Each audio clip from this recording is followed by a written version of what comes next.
และมีความรักชาติหวงแหนแผ่นดินอันเป็นมรดกของบรรพชน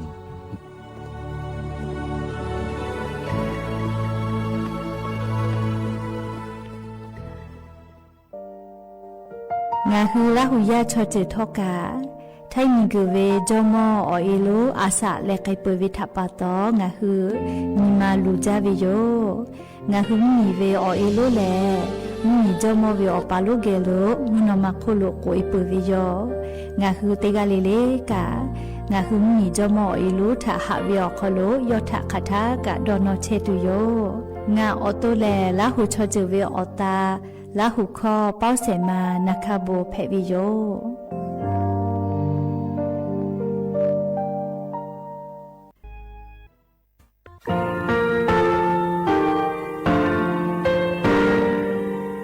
งาคือมีติปิเพกาวิเชลงาคือติยาติชูเลติเลเพกาวิมาเฮ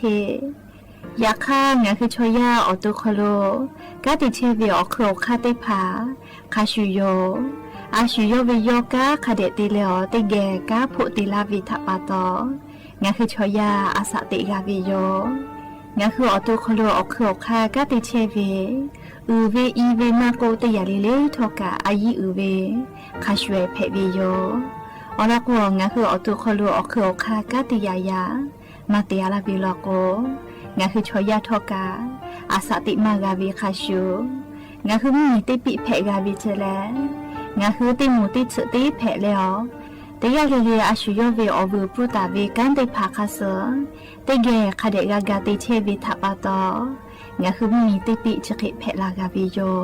เชแลงาคือเทจมโครคางาคือมียาถาตอคปิลาตาเวปุระเวติเจเสนีเสหปามัชหปานิยาติเชออกขอบทาหัววิทยาลัยวิชาการศึกษาประสานมิตรโกเวออคโลจากเกรธาเทจมคุโฮกางาคือมียาถาปิยาลาตาวิตคติพายโย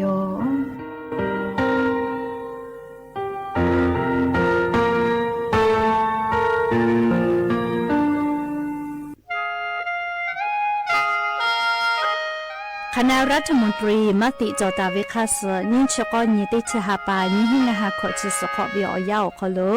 มติจอเลจิชิตาวิคาสงาหุมมียาบะติเวพ่อปะหาจอเชเวงาคือเทนิกขอเชียวิชติภาษาบะติปีแต่กุเลจิชิตาวิคาส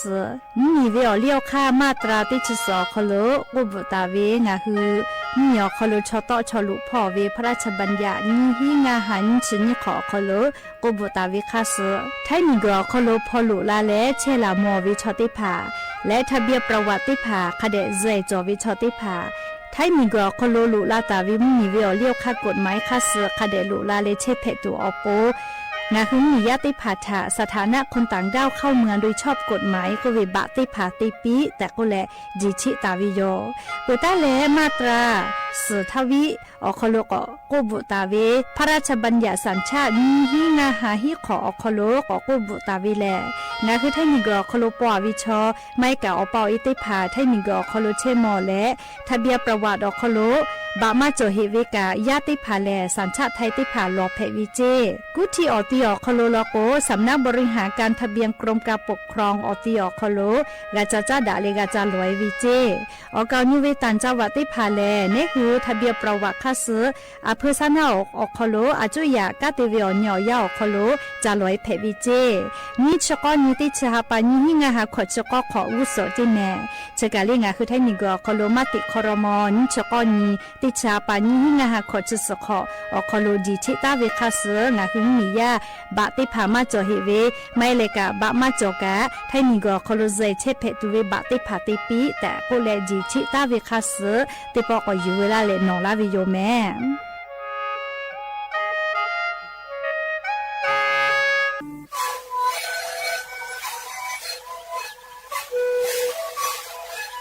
ชริคูมันคือยาแก้เชื้อเวออกเข้าเชื้อและหัวข้อต่อตัวออกตีจังหวะที่ไหนเอ็มนาบาเต็งที่โอหาสุดที่ขอตัวเฮเต็งเลี้ยงหลอกเอาพ่อเอายาแก้เชื้อได้ไหนดูแลได้ชิ้นไหนเลี้ยงถูกไปเอายาที่ไหนที่แต่แล้วก็มันชอบพยายเต็งเลี้ยงและหัวข้อขอเชื้อเว และงานรับผิดชอบก็คือสิ่งนั้นนะคะดูในวิดีโอ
อบุดาจาวิโย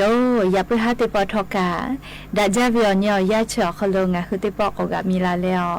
รายกาอบุดาเจ้าคโลงะคือออกข้อกะกอกะดักไอเชวิทัปปะตออลอปเปเลติกาลิลิทะตาอุยอยาวิโอคโลละเซจาแล้วรายกาอบุดาเจ้าคโลหะอยู่ลาวิโยแมหาวิโอวิโอเนี่ยระหุยาคาพ่อเชพ่อรู้เชตาเวคาคิเพเชเลติกาลิลิทอกาจาเมดอเมซุเมกาเมฮาเลดอซาเชอลีนาชุดเจ้าวิโอยากานี่คือไทมิงกอคโลแลมุยิคอยาปุตาเลมุกะวิโอยาลุลาปุวิทัปปะตองาคือติกาลิลิกาอเจ้ายาคัสเพตอลาตาเวอานาอังกอติผานี่คือตอดะแลปุวากากิตุจาวิดอวิเชวิจอวิติเจลิลิพอกาอายิติเลออาชุยอโตยอยากาจักขเดญหาซานดักอิสิแมอลาโกเชซาจอซาปุวิโอเจติผาแต่ฮอตาวิมาจอคือกาวิลโกอาชุยอตุยอกะจาเลกะติยูวิเจจราปตองะคือราหุยาติกาลิลิกาเชซาจอซาปุวิโอเจติผาเลอพุขะจาเมเรเขโกติกาลิลิกาเชซาจอซาปิแมและยันยิเวอยาคโลแลเชเดซาคโลสเปเซนียานีติชติฮาปาโนวิบาฮาปาคโลติชนีนีกะนเพวิโยและจะขอนี้ฮีนีชงะขอสขอฮาวิโอวิโอเนระหุยาติพาวติฮาลิลิเวอยาฮินาลิควายตาและก็นาริทักขะไกติฮาลิลิ งาคือละหุข้อรายเก่าบดะเจ้าคโลตอกไอเทวิโยวิทยุเรดิโอ AM ติฮิโอ50 กิโลเฮิรตซ์เตไลพองาคือละหุข้อตอกไอเชอปุตตะเลกันพอเตพ่อ Facebook Fanpage สวทเชียงใหม่ AM 1476พ่อกะไลฟ์สดติดต่อไอเทวิโยงาคือละหุยาติภาติแก่ละหุข้อพอนาแล้วนี่คือละหุชอเจทาโอกาปิดักไอแพวิโยแล้วอย่าเพิ่งหาวิอยคอโลทอกกะยูเวลากาเวซาตาอลอติผาไลรอยูเวลาวิโยอวิยนีละหุยาติผาทอกกะติแกละหุคอพอนาแล้วโอกาปิดักไอแพวิโยเล่จุยจอปากกรมอุตุนิยมวิทยาพ่อยุคือซาตาปิลาเวียนาเลติแกนันเสแม่เรียกให้กงาคือละหุยาซาตาฟุตาละเพวิแม่โนหุเกี่ยวใครเพเจเวลิบุตาละแม่เลี้ยวแล้วก็ไกวุจาแม่ลิเฉพาะป้องาคือติแกกาเจดาวินาเลี้ยวตุมากากานาปอเมสกาวิแม่เลชราปตอวิอเนี่ยละหุยาเลโนหุกานาเชเวแล้วก็อจุใจเวซาตานาเลโนหุเกียวเพเชเวอลอซาตากะบุตาละเพวิโยเลเฉพาะป้าลูเวอลอซาตากะกากาจาแม่เลขก็จุยจอปากกรมอุตุนิยมวิทยาพ่ออยู่คือฉันแต่นี่แหละปีละไกตาเวลาก็แลนี่คือไทยมีก็คโลกูเฮและลอหะอยู่ตะเจเลซอปออยู่จิแม่ติชเซนี่เลติชเซนตาเลนี่ชิตินี่ขกายมุกะวิมุหกมาลุลากาเวตยาทางาคือไทยมีกืออนาติต่อภาคอีสานไทยมีก็ก็จะติต่อพ่ออลอกอและกะไกตุโยเจมุกะวิอซาอุหภูมิติผาทอนิตาเลเซองศาขกายยอยะลาไกตุโยเจเลเฮกญานิสาลียาสนาวิอยางาคือไทยมุมีอนาติต่อพ่อมุยีลอโกเตฮาวิอานิชเปเซเคเบหุตาวิลอนิชเปเซมุยีจอตาวิอติติภากะจังหวัดจี้ให้ลำพูลำปาแพร่ตากและจังหวัดกำแพงเพชรติดต่อพ่อเจยาสนาวิอยาลิมกะวิอซาอุหภูมิติภายะลาเลก็โกลิญาญิโกเลอาจจะยะลาวิโยเลเตตาเลญิองศายะลาวิคิสวาเมเลงาคือแท้มีอนาติต่อพ่อกะคอมลอนักอติยะซอนาวิอยาติชตาเลติชสองศาแต่กาวิเจมุกะวิอซาอุหภูมิติภายะลาวิโยมือขอพ่อลอกวมากะมาฮอกอเลเชซาจานิชตาเลนชอองศาแต่กาตาวิเจยะคาตาวาวิอยาลอโกเซชตาเลเซชอองศาขะแกกอตะตุโยเจจะได้เจแลฮอเจฮอโมเวอซาติภาอาจจะเคลาวิโยเฮกว่าจะได้ฮับปาตาเลกุสพ่อเลมุกะวิอยาลุลาวิทัปตอมุกะวิอยาคโลงาคือเยคออามีไฟฟ้ากะเควิเจอามาเตเลก็โกมาปูจาวินะเลอลก็งาคือแอมาพอเลมูฮอพืตุมาพอกะลาวิทัปตอมาลูวินะยาคาปุลาวิอยาฮอจาวิทัปตอมูฮอพืตุพอเลแอพอเวน่าฮอจาซมากาลิมผืกาตาวากาเชโกมาพอโกเชมากาคือว่ามีไฟฟ้าฟุติภาปุมาจาวิชอมุกุวิอยาฮอวิอยาลอเมเฮโกมุกาวิอยาเลมีไฟฟ้าฟูเลไลเยกาโคโลกาก็ย่อยาลาติโยและชวิอคู่กาลีอีกากามาปืเจมุกายาชอหามาเตเลก็โกเลกาลาก็อีกาเคตอมาเฮกาเวก็มาฮอยาโลโกลีกานิเซปอกาเฮเวลิตินิเวฮอจานิหน่อยก็คือตอจาวิทัปตอนะเฮก็นิเซปอกาเฮเวยาคัมกายาโลโกเลตินติปอเฮกาเชกาลาเวนะยาคาติผาโลโกตินินิปอเฮเวเมลิโอโลโกกาเฮวิทัปตออยินอเวนะมาเฮกอตูนิหน่อยเตเลเชหาเวจะเขไกเวเลียคเตเลติผาลก็แลมุซ้อมเพอีกะเฮเวจะกาลีเพเวนะมาเฮก็แลเลมาดะเกเวคเลอตูนิหน่อยไกเวก็มาเลียก็ติผาตะกอตินติปอยจะติเฮเวกะจอเวโยลีอยากค่ะกะอีโอเวแลตินติปอเลเฮจอเวเลมุกะวิอยากะลีกะมาเฮเวลโกกะลีเฮสติตะเมอสุตอจเวบุจเวจะได้พาก็แพกลาเวบุจอาลาก็เลจอาลาก็นะเลชูสอกกะกะเวก็มากะก็เชมากะเวเฮคนสาเลชกะอกะเตก็ฮอนากะตากะยะเตก็นิสาเลเวเนี่ยเรายะ ติเผามันนิสาแม่เลสาเลือเลกาชออุสอลอกกามันนิสาเวนะเลชราปะตอเลอีกาติผาคาเดแฮเลอีกาอุฮอเลแต่แฮแม่ยาค่าชอยาวิอสอสาชอดาวิเลลิกากอเลวิเฮวิชดาวิเจอีกาอุฮอเฮวิชเลลิอสอสาปวิเจอลอกเนหัวตัวคโลอีกาอชูติผาเลกุฮอเลเตเฮบาเปียโกนี่คือเวสอสาคโลอมจอวิเลเตกาลิลิกาอมจอวิโยเลอมจอคอเอจอวิแม่คือตอลาเวเลเขกงาคือแล้วอีกากุฮอเลเวเฮกอสอสากูเวนะปเวจะเขกไกวิโยลิกามาเลเวเฮวิชอสอสาปุลโกอาจดาวิเจค่ะเขกทอกามุกะวิอยาเลเตกาลิเลกาเลคาเดกูเฮเลลอหายุตะแม่เลอลโกมุกะวิมุฮกอมาอซาติชเสนิซอปอทาตาลุลาเลกอเลกะไกติโยเจเฮกอญาณิสาเลมุญิตอพอโลกาภาคอีสานพอกะกอเล่าลอลิเตตาเลญองศาอย่าเล่าเจมุยีกะเตฮาเวียนชเปเซจอลอจิแมไทมีก็จะเตตอนี่ชเปเซเจไทมีกมุญตอพอมุยีจอมาเฮลออชเปเซจิแมมูจังหวัดปราจีนบุรีเลจังหวัดสระแก้ว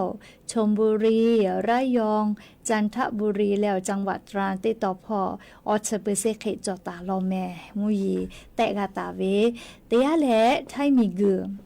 ฮอติดต่อพอกะเซชเปเซตาแล้วอชเปเซเขจอตาวิเจมุยีจอมาลอแม่เลไขเตแล้วกุธิพอกะอชเปเซเขมุยีจอตาลอเลชกาจุยจอปากรมอุตุนิยมวิทยาพ่อยกคือฉันแต่นี่แหละปีละไกตาวิซาตาอลอติผายูเวลาแลเลียงคืออเวียเนี่ยละหุยาติพัทธะทุลาไกเชวิยอมเปื้อแลเลียซาตากา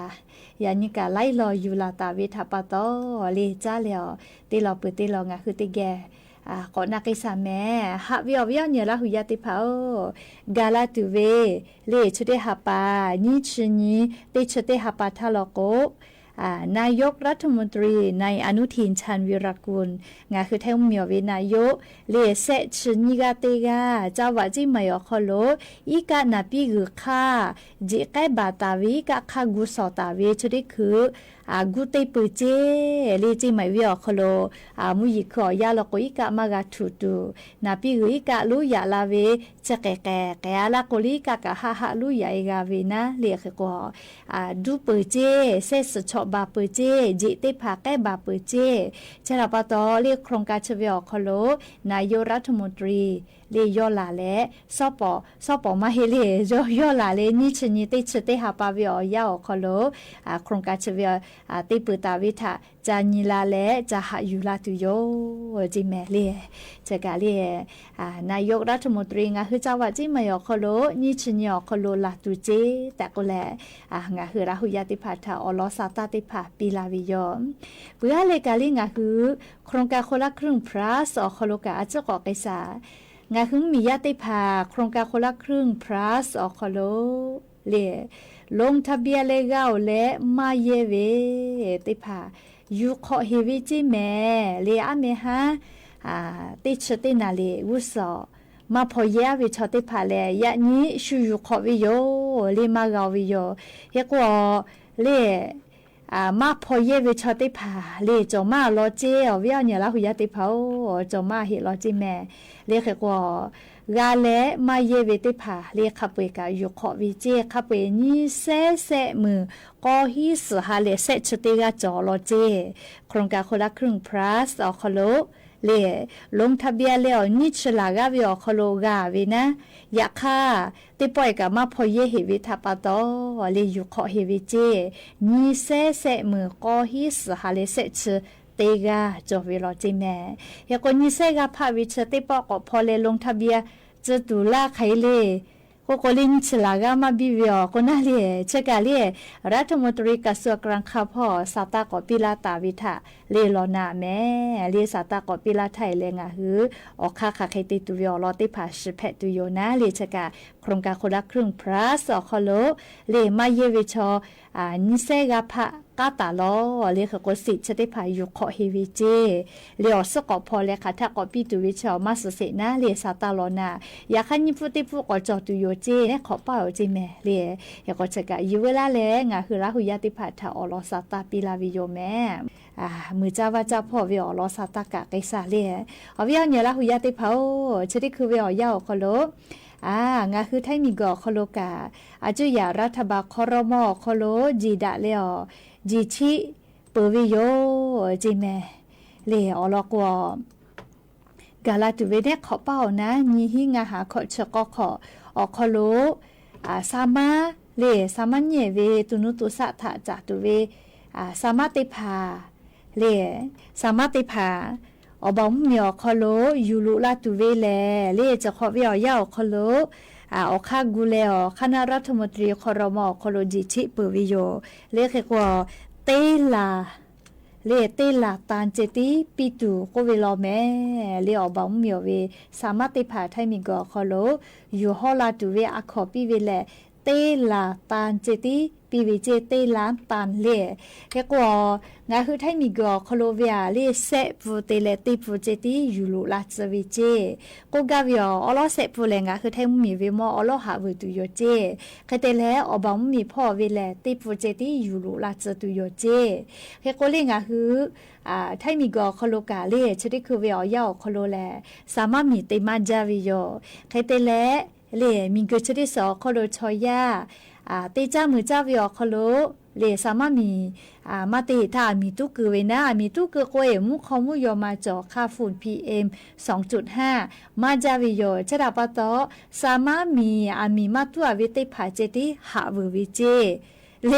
มีอบอมมีมอกายโยเจแม่เลมีมาตุตุเอเวสามารถมีเจติหาเววิเจมีตุกือตาเวสามารถมีเตผาลอกมาหาเวเจแม่เลเตลาตานหาเวตุโยเจอบอมมีพ่อเวนะเลเขกว่าภาษีกามาวเจแม่เลเขกว่าจอมีเกจะได้สอคโลเลกอดาวิมฮอซาค่าฝุ่น PM 2.5 ก็เวจะได้ผ่ายอกเกกาตัวโปดอลอแลเลสามารถหาเวเวอคโลกาสามารถมีแล้วมีตุกาเวลโกมาหาเวเจมีมาตัวเวสามารถมีเจติหาเววิเจแม่เลจกาอยู่เวลาแล้วเวียเนี่ยละหุยาติผาถาอลอซาตาติผาปีลาวิโยก็ปุตตะเลกะเรียงาคือไทยมีกอคโลกาชริคือเวียกัมพูชาชอติผากังกาจาเชเวลิมาวิซาอาสาปือเวลโกลิมาเชโจเจกัมพูชามีอคโลโกอิเจวิเจเตยาเลกัมพูชาเลงาคือไทยมีเจพอกะเลชริคือกาตอยอซายอเลอเลมิงกโคโลสดิคือซานาลัวจีดาเลกาติซาตะกติซาจะเตียวกะมีสเตผากอไตปุลาเฮวิเจคเตเลตาฮากาติกามีสมีกขอดูฟ้าเวกอนะปุเลนาเลนะชยอกาซเวคเตเลนิเซสกอมอเฮวิเจเคโกนาเลชกะกุดาเวคเลตอคมหาซาลากาติมาจอวิทัปปะตอกาบูชาชงคือไทยมิงกอคโลกังกาจาเชเวพาสปอร์ตเตตาเวลิมาปูเวอาสาปูเวลก็มาเชโจเจปุลาทาลก็อขอปิยาเฮวิโยเรียกจะได้คือมาปิโอเจคือก็กาบูชาชอติผากังกาจาเชเวลิมาอาสาปุลาโกติปติโยหุมเมียวคโลกาโกวิโยคือก็งาคือไทยมิงกอคโลกากังกาจาปาชอติผามาหล่อเวนะจะดาปตครมคโลกาดอจอเลเรียคณะรัฐมนตรีติผาจีดาเลจิชิและกระทรวงแรงงานพ่อนาเลกาคาติผาปีไกเปวิโยคือก็จะได้คือเวียยาเลมัมมีเล่ามีเวียดนามมีงาคือไทยมีกอคโลกังกาจาเชเวชอติผาถะนะเรก็หะมาไกตุโยเจอลอโกเรงาคือไทยมีกอคโลกาบูชาชอติผาโกเยจาลาโกกากาจาปาชอติผาเลลูเวนะชนะปะตอเลชริคือเวียยาวคโลคณะรัฐมนตรีครมคโลกาจีดาเลอจิชิฮอปูวิเจเลคเตเลดอจอเลอะขอปิโอวิเจเลมามีเล่ามีกาบูชาชอติผาไทยมีกอคโลกังกาจาลาวิชอติผาถาก็ปีมาวิเจเลชอลุลาเวทะก็ปีมาวิเจเลชกะยูเวลาแลงาคือราหุยาติภาษะเกามาลาวิโยเลชกะมีพอจันดาวิสาตาลอติพามปุตตะเลยะนี้เลยะนี้ติชนี้ติชติหาปอคโลเมฮาเลดอซาเว อยาเพวิเจเลยยันนี่วิอยาเลยฮาเลยดอซาวิอนี่อยาเพวิเจแม่เลยชราปะโตเลยงาคือไทยมีกอคโลกายันนี่วิอยาเลยร้านกาแฟติเผาคโลโมฮกุสายคโลกาฮาเลยวิอนี่เพวิทัปะโตโปรโมชั่นติผาละสอเอติผาพิเศษปีเวติผากะจาจอวิโยเจเลยเราก็ชุมเมียวเราก็จะคิดเตวิเจเลยก็ยันนี่กะเลยงาคือไทยมีกอคโลกาคนละครึ่งจะเย่เพวิโยเลยฮาเลยดอซาวิอคโลติกาติกเจติกาโตวิทัปะโตเลยก็มิงคือโคโลชอยาเลยอาสาติเชวิอยาโคโลออโตเชซาวิกะโลวิโยนิมาซาตุกะโลวิโยเคเตเลออโตเลนิมาเลติสติสาติเพวิทัปะโตติเกกันหาซาเกวิเจยก็งาคือชอยาติกาลีเลนิมาเสอบอยจอวิเจโยล่ะนิมาเสอบอยจอวิเจแม่เลยเฮก็อลอติบอยเลยออโตเชซาเวจิแม่เลยอานาอกอมาจอเชซาลาโกนิมาซาเวเลยอยากเข้าตัวมาเชซาลาโกชอยาเลยนิมามาซาเวแม่เลยเฮก็งาคือนิมาเสอคโลฮาเลดอซาเวอลอติบอยเลยเชซาจอซาเวมานามาโกเวอานามาจอเวเลยอลอติบอยเพวิเจเลยเคเตเลงาคือนิมาสอคโลฮาเลดอซาเวนิบอยติบอยเลยนิมาซาเวเลยนิมาซาโกเมฟกะแกเสียฮาเลปืเวเลยดอมาเวติผักย่อยเวนะฮาเลปือะละโกเลยเฮโกฮาเลปืลโกจูซฮาซเวเจฮาเลปืเวลโกกะเชซาจอซาปืเวเจเลยชะดาปะตอยานิเวอยานิมาเสนิบอยติบอยงาคือกะจอจอเวเลยฮาเลดอซาเวจิเมเลยเบื่อเลยเซบอยติบอยลโกเลยมีอคโลเวเลยฮาเลดอซาเวเลยมีอคโลฮาเลดอซาเวโกเวชอเลยงาคือมีอคโลเชตาเวชอติผาถามายาดามีมายาดากอเลกาเชเวเชเวอคโลเลยงาคือกาเชตาเวอติติผาฮาเลดอซาเวนิมาสบอยเอติผาเพวิเจและเลี้ยวเลยมือนิมาเสอบอยติบอยเลี้ยงาคือชอบปะมือดาเวเยกาโคโลโจดาฮอดาปื้อหาดาเปดาโอกาปีดาปื้อนากาดาปื้อเวอเจเชติพาเลี้ยนิมาเสอโคโลกาจอจอเวอบอยติบอยเจเลี้ยงาคือชอยานิมาสอโคโลเลี้ยฮาเลดอซาเวเฉลี่ยอบอยจอละกงาคืออตุกานิมากาเลซาละก็เลบิโลเจ้าวิโยเลชอยาเลบิโลเจ้านิมาซาอตุเชซาอานามาจอกบิโลเจ้าเลปะหามาจอคนนะเลบิโลเจ้าแม่เลชกายานี้เลมิงเกจติสอคโลกายานี้ฮาเลวิอนี้เลฮาเลดอซาวิอนี้ก็วิทัปตอยูเวลาเลอวิอนี้ละหุยติภาษาเกามาลาวิโยและอย่าเพิ่งหาติปอทอกาศิลากาลาตุเวอลอซาตาติผาจะใครไม่จะได้โยแม่ลุลาเลกากาพนาเลอโอกาปิราเชเวติกาเลเลกาอบุจาแม่ติกาเลเลซเมกาแม่เชซาจอซาฮาเลดอซาปีอบุจา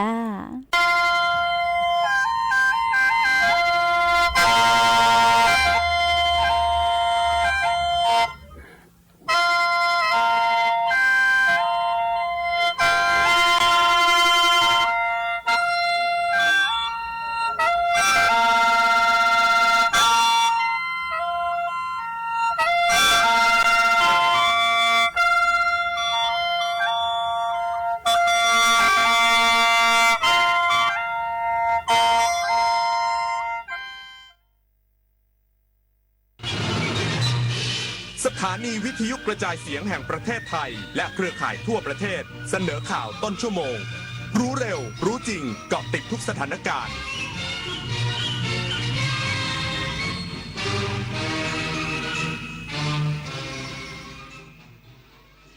รับฟังข่าวต้นชั่วโมง 21 นาฬิกากับยุทธพรบานเย็นครับปลัดกระทรวงมหาดไทยเรียกประชุมผู้ว่าราชการจังหวัด7จังหวัดชายแดนไทยกัมพูชาอีกสักครู่กลับมาติดตามรายละเอียดครับ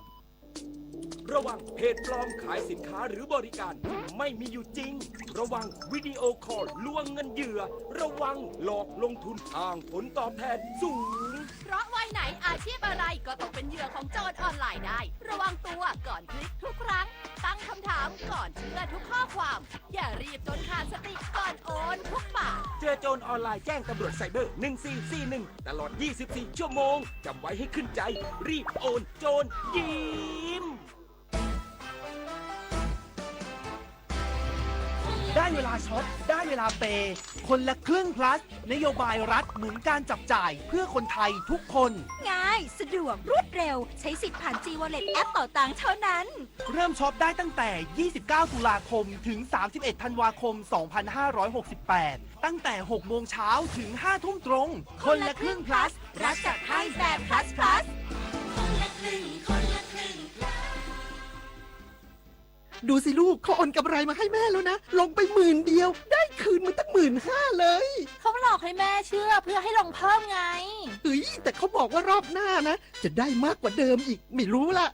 กลโกงเดิมๆแต่เหยื่อหน้าใหม่เกิดขึ้นทุกวันผู้สูงอายุสูญเงินเก็บทั้งชีวิตเพราะถูกมิจฉาชีพหลอกให้ลงทุนผ่านแอปหรือกลุ่มไลน์ช่วงแรกจ่ายจริงเพื่อให้เชื่อใจก่อนปิดเว็บหนีหายอย่าให้ความหวังกลายเป็นกับดักรู้เท่าทันสื่อรู้เท่าทันกลโกงแสนอาลัยสมเด็จพระพันปีหลวงไทยทั้งปวงหมองหม่นกลร่ำให้พระผู้เสด็จสู่ฟ้าสวรรคาลัยแนบดวงใจตามพระบาททุกชาติภพปวงประชาน้อมสำนึกในพระมหากรุณาธิคุณเป็นล้นพ้นอันหาที่สุดมิได้ข้าพระพุทธเจ้าคณะผู้บริหารข้าราชการและเจ้าหน้าที่สถานีวิทยุกระจายเสียงแห่งประเทศไทยกรมประชาสัมพันธ์รัฐมนตรีว่าการกระทรวงวัฒนธรรมและรัฐมนตรีว่าการกระทรวงดิจิทัลเพื่อเศรษฐกิจและสังคมลงพื้นที่ให้กำลังใจเจ้าหน้าที่และจิตอาสาที่มาปฏิบัติหน้าที่พร้อมเยี่ยมประชาชนที่เดินทางมาแสดงความอาลัยแด่สมเด็จพระนางเจ้าสิริกิติ์พระบรมราชินีนาถพระบรมราชชนนีพันปีหลวงนายสาบิดาไทยเศรษฐ์รัฐมนตรีว่าการกระทรวงวัฒนธรรมและนายชัยชนกชิดชอบรัฐมนตรีว่าการกระทรวงดิจิทัลเพื่อเศรษฐกิจและสังคม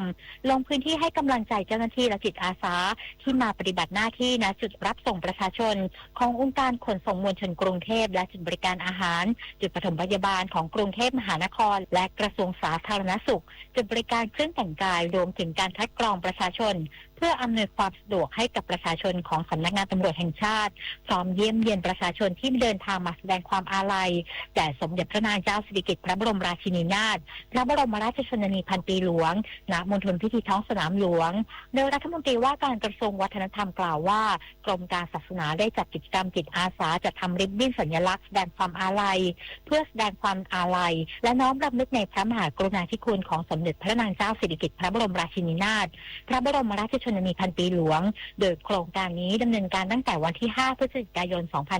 2568 ถึงเดือนกุมภาพันธ์ 2569 เปิดโอกาสให้ภาคีเครือข่ายทางศาสนาและประชาชนทั่วไปได้เข้าร่วมกิจกรรมจิตอาสาในการประดิษฐ์ริบบิ้นเพื่อถวายพระราชกุศลนอกจากนี้ยังได้เชิญชวนสำนักงานวัฒนธรรมจังหวัดทั่วประเทศเครือข่ายทางศาสนาโรงเรียนหน่วยงานภาคีและประชาชนทั่วไปเข้าร่วมกิจกรรมจิตอาสาประดิษฐ์ริบบิ้นเพื่อร่วมถวายเป็นพระราชกุศลหมายชโยรายงานปลัดกระทรวงมหาดไทยเรียกประชุมผู้ว่าราชการจังหวัด7จังหวัดชายแดนไทยกัมพูชาเตรียมพร้อมแผนพิทักษ์พื้นที่ส่วนหลังดูแลความปลอดภัยและพร้อมอพยพประชาชนตลอดเวลานายอัญสิทธิ์สัมพันธรัตน์ปลัดกระทรวงมหาดไทยกล่าวว่าจากการประชุมผู้ว่าราชการจังหวัดในพื้นที่7จังหวัดชายแดนไทยกัมพูชาและหน่วยงานที่เกี่ยวข้องเพื่อเตรียมรับมือสถานการณ์บริเวณชายแดนไทยกัมพูชา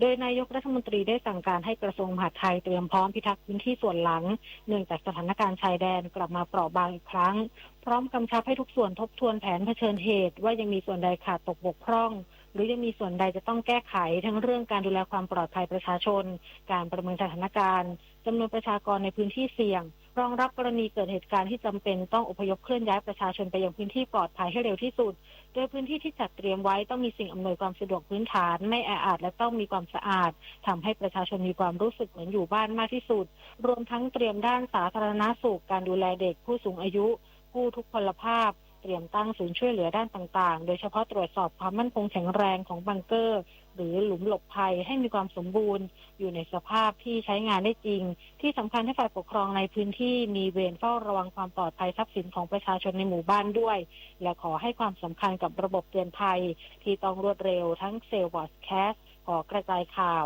จุฑามาศรักษาพันธ์รายงาน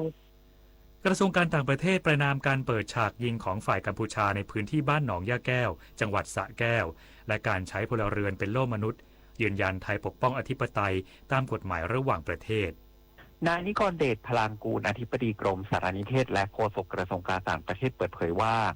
จากกรณีทหารกัมพูชาเป็นฝ่ายเริ่มใช้อาวุธปืนยิงเข้ามายังฝั่งไทยในพื้นที่ชายแดนบ้านหนองย่าแก้วอำเภอโคกสูงจังหวัดสระแก้วซึ่งฝ่ายไทยได้ยิงแจ้งเตือนไปยังจุดที่มีการยิงเข้ามาตามกฎการใช้กำลังเหตุการณ์ทั้งหมดใช้เวลาประมาณ10นาทีถึงจบลงโดยที่ฝ่ายไทยไม่มีผู้ได้รับบาดเจ็บหรือเสียชีวิตทั้งนี้ฝ่ายไทยขอประณามการกระทำของฝ่ายกัมพูชารวมทั้งกรณีที่ใช้พลเรือนเป็นโล่มนุษย์เพราะการดำเนินการของฝ่ายไทยเป็นไปเพื่อปกป้องอธิปไตยและป้องกันตัวเองและเป็นไปตามกฎหมายระหว่างประเทศปริญญวิทย์เปี่ยมสมบูรณ์รายงานจบข่าวยุทธพรบานเย็นอ่านรับฟังข่าวครั้งต่อไปเวลา 22:00 น.ครับติดตามข่าวที่นำเสนอไปแล้วได้ที่ www.thainews.prd.go.th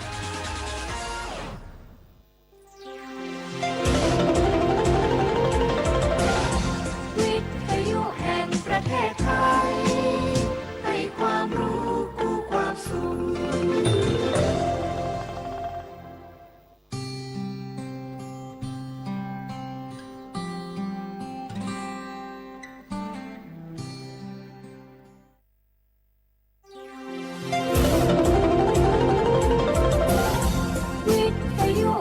ประเทศไทยให้ความรู้คู่ความสุข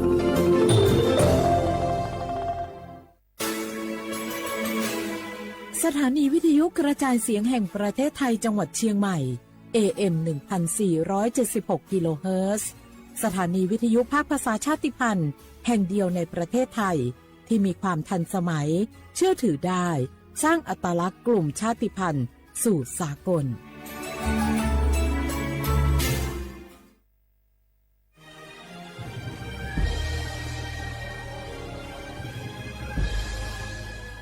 เกิดเป็นคนไทยเติบโตบนผืนแผ่นดินไทยจงภูมิใจในความเป็นไทยชาติไทยเรานั้นนับเป็นชาติที่มีความเป็นมาเก่าแก่ยาวนานเรามีภาษาวัฒนธรรมและมีสิ่งต่างๆที่เป็นเอกลักษณ์ให้เราได้ภาคภูมิใจในความเป็นคนไทยเราควรเห็นคุณค่าและมีความรักชาติหวงแหนแผ่นดินอันเป็นมรดกของบรรพชนร่วมภาคภูมิใจในความเป็นไทย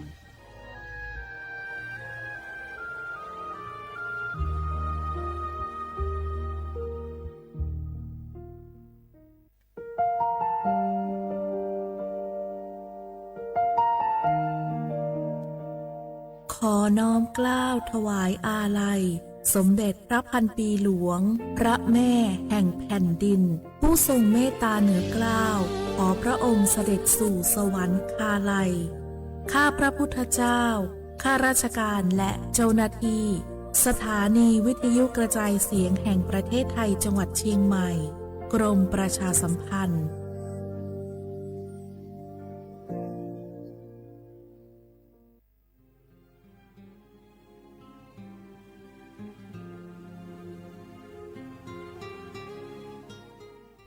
This is a moment of profound grief for the Kingdom of Thailand.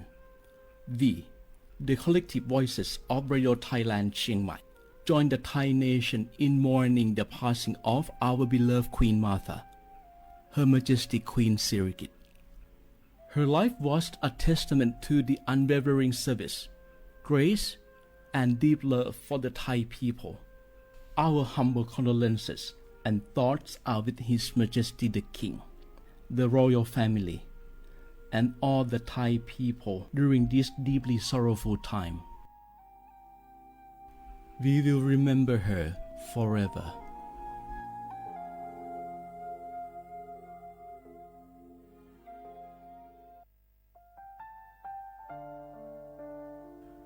อาเดือไทยมิขอสมภาอามาสมเด็จพระนางเจ้าสิริกิติ์พระบรมราชินีนาถพระบรมราชชนนีพันปีหลวงควยตาโอดาเลียกาชายันดาชอเนมาอายออามามิขอเปียวเนไทยมิขอกะดูอาคาชอเจอกะดูเงเกเนลามาเอจิเชนีถามิเนนืมาละเขมาเงเลเชญาเธอมิเนอาดิมาโยหานาลูอายอนเนเกเนโยเยบอนเนมาอีนอายอมาโดอาดิเนโกเอียเนควยตาโอดาเลมิเนนืมาเนสาวเนวอจอจอยเรญาอาดิมาโยหานาลูอายองนืมาละเขยอจอนาลูเนเกเนโยเยบอชอเนมางามาอาเขาชอเจโยกานาลู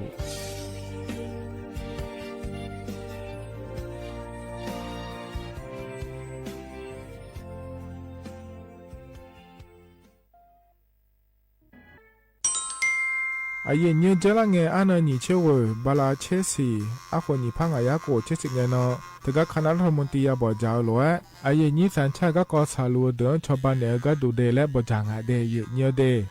เธอก็ย่อมมาตรา17แห่งพระราชบัญญัติคนเข้าเมืองพศ2522และขั้วเธอก็เธอเนอาเยนี้เธอก็ถ่ายมีของหลักค่อยพ่อเหลียวกับเมียนี่จอลาเดอข้อเนรอทะเบียนประวัติและขั้วเธอย่อฉาเจียเดอนะขอเนียเยเนียวเธอก็ย่อหาก็ดูการขอสถานะคนต่างด้าวเข้าเมืองโดยชอบด้วยกฎหมายและขั้วเธอยันยาเมเจเดเยเนียเดข้อแน่เยเนียวมาตรา7ทวิแห่งพระราชบัญญัติสัญชาติพศ2508อาเยนี้เธอก็ถ่ายมีของหลักค่อยแด่แล้วแน่อาดามงนะอามาเธอก็ทะเบียนประวัติบุคคลไม่มีสถานะทางทะเบียนและอ้อเธออาเยนี้สัญชาติสัญญาเมเจเดเยเนียเด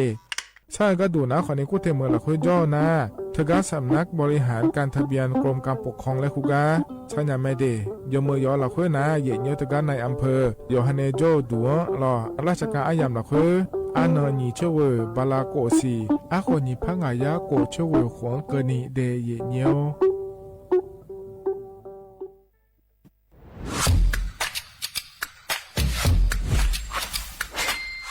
กลับมาแล้ววันนี้กับโครงการคนละครึ่ง plus รัฐออกครึ่งประชาชนออกครึ่งช่วยเศรษฐกิจไทยหมุนเวียนเติบโตถ้าเราช่วยกัน plus ต่อยอดให้เศรษฐกิจไทยเติบโตอย่างยั่งยืนด้วย5 plus plus ที่1เพิ่มช่วงอายุผู้เข้าร่วมโครงการจาก18ปีเป็น16ปี plus ที่2เพิ่มวงเงินใช้จ่ายจาก150บาทเป็น200บาทเพิ่มพลังซื้อของประชาชนเพื่อกระตุ้นการหมุนเวียนในระบบเศรษฐกิจฐานรากลดภาระค่าครองชีพ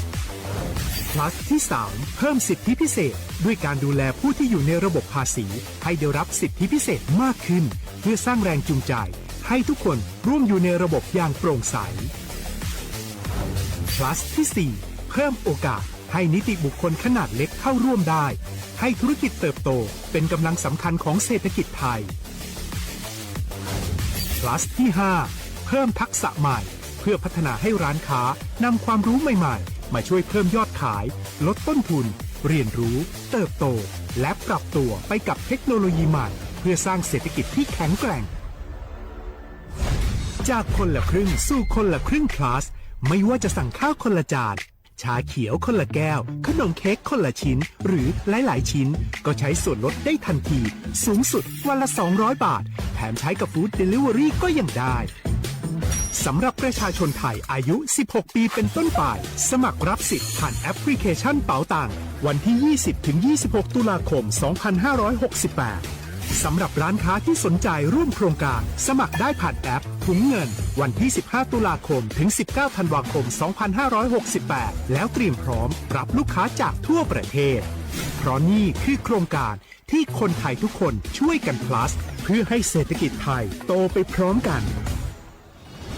โครงการคนละครึ่ง plus ดำเนินการภายใต้เป้าหมายที่ชัดเจนของรัฐบาลในความต้องการกระตุ้นเศรษฐกิจลดภาระค่าครองชีพให้ประชาชนและยกระดับศักยภาพผู้ประกอบการไทยให้พร้อมในยุคดิจิทัล โดยยังคงยึดหลักความโปร่งใสตรวจสอบได้และป้องกันการใช้สิทธิ์ที่ผิดวัตถุประสงค์คนละครึ่ง plus เพิ่มพลังเศรษฐกิจไทยพร้อมโตไปด้วยกัน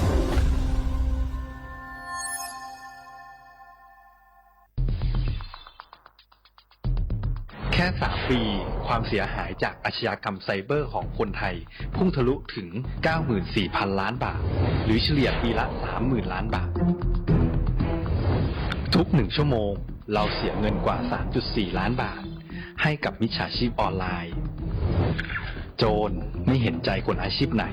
อายุเท่าไหร่สถานะทางการเงินแบบใดหมอพ่อค้านักธุรกิจนักเรียนแม่บ้านข้าราชการเกษียณทุกคนตกเป็นเหยื่อได้เสมอ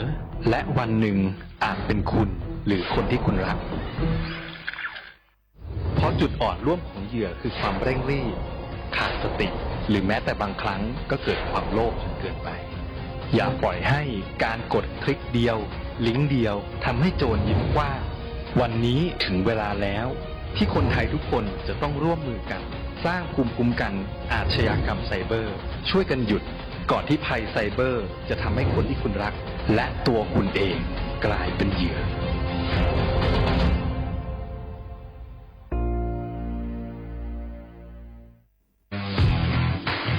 รัฐบาลไทยประกาศสงครามสแกมเมอร์รัฐบาลจึงได้ประกาศสงครามกับสแกมเมอร์ในฐานะที่สแกมเมอร์เป็นวาระแห่งชาติและในวันนี้ผมก็ได้ใช้โอกาสนี้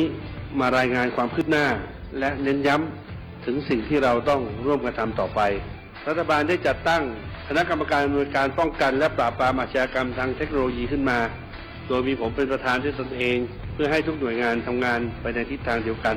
เราได้มีการลงนามบันทึกความเข้าใจระหว่าง 15 หน่วยงานหลักทั้งภาครัฐและภาคเอกชนตลอดจนสถาบันการเงินเพื่ออุดช่องโหว่ทางการเงินและตัดเส้นทางเงินของกระบวนการอาชญากรรมเหล่านี้ให้สิ้นซาก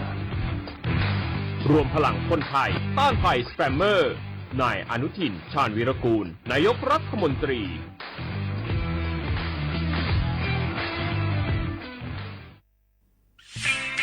เส้นทางสายหมอกที่สวยที่สุดในเมืองแพร่กำลังรอทุกคนไปวิ่งด้วยกันครับทุกก้าวของคุณคือพลังของลมหายใจชวนเพื่อนชวนครอบครัวมาวิ่งฝ่าสายหมอกเพื่อโรงพยาบาลแพร่ในวันอาทิตย์ที่ 7 ธันวาคม 2568 บริเวณลานกิจกรรมหลังวัดพระธาตุช่อแฮ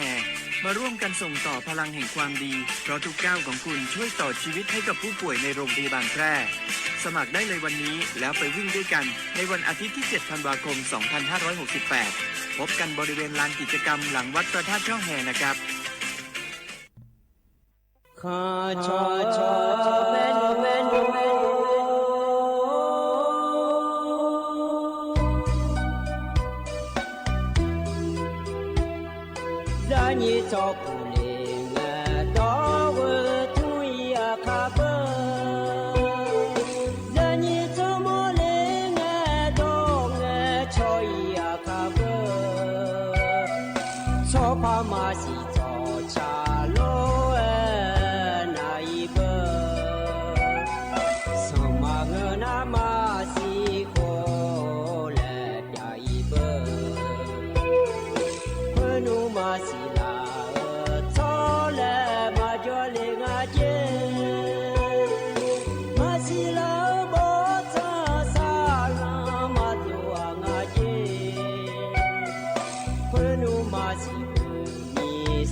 ညမြဲဖလာမှာအော်ရခပါရဲ့ဘယ်အရဲ့ရလာကြောတဖြူအရဲ့ကကျူချင်းငါလဲငမဲတလွဲနဲ့လလောရအော်ရခပါရဲ့ဘိုးကျော်ခွေပါမပိုင်ချောရင်နာချီရောလဲငမဲတလွဲနဲ့လလောရ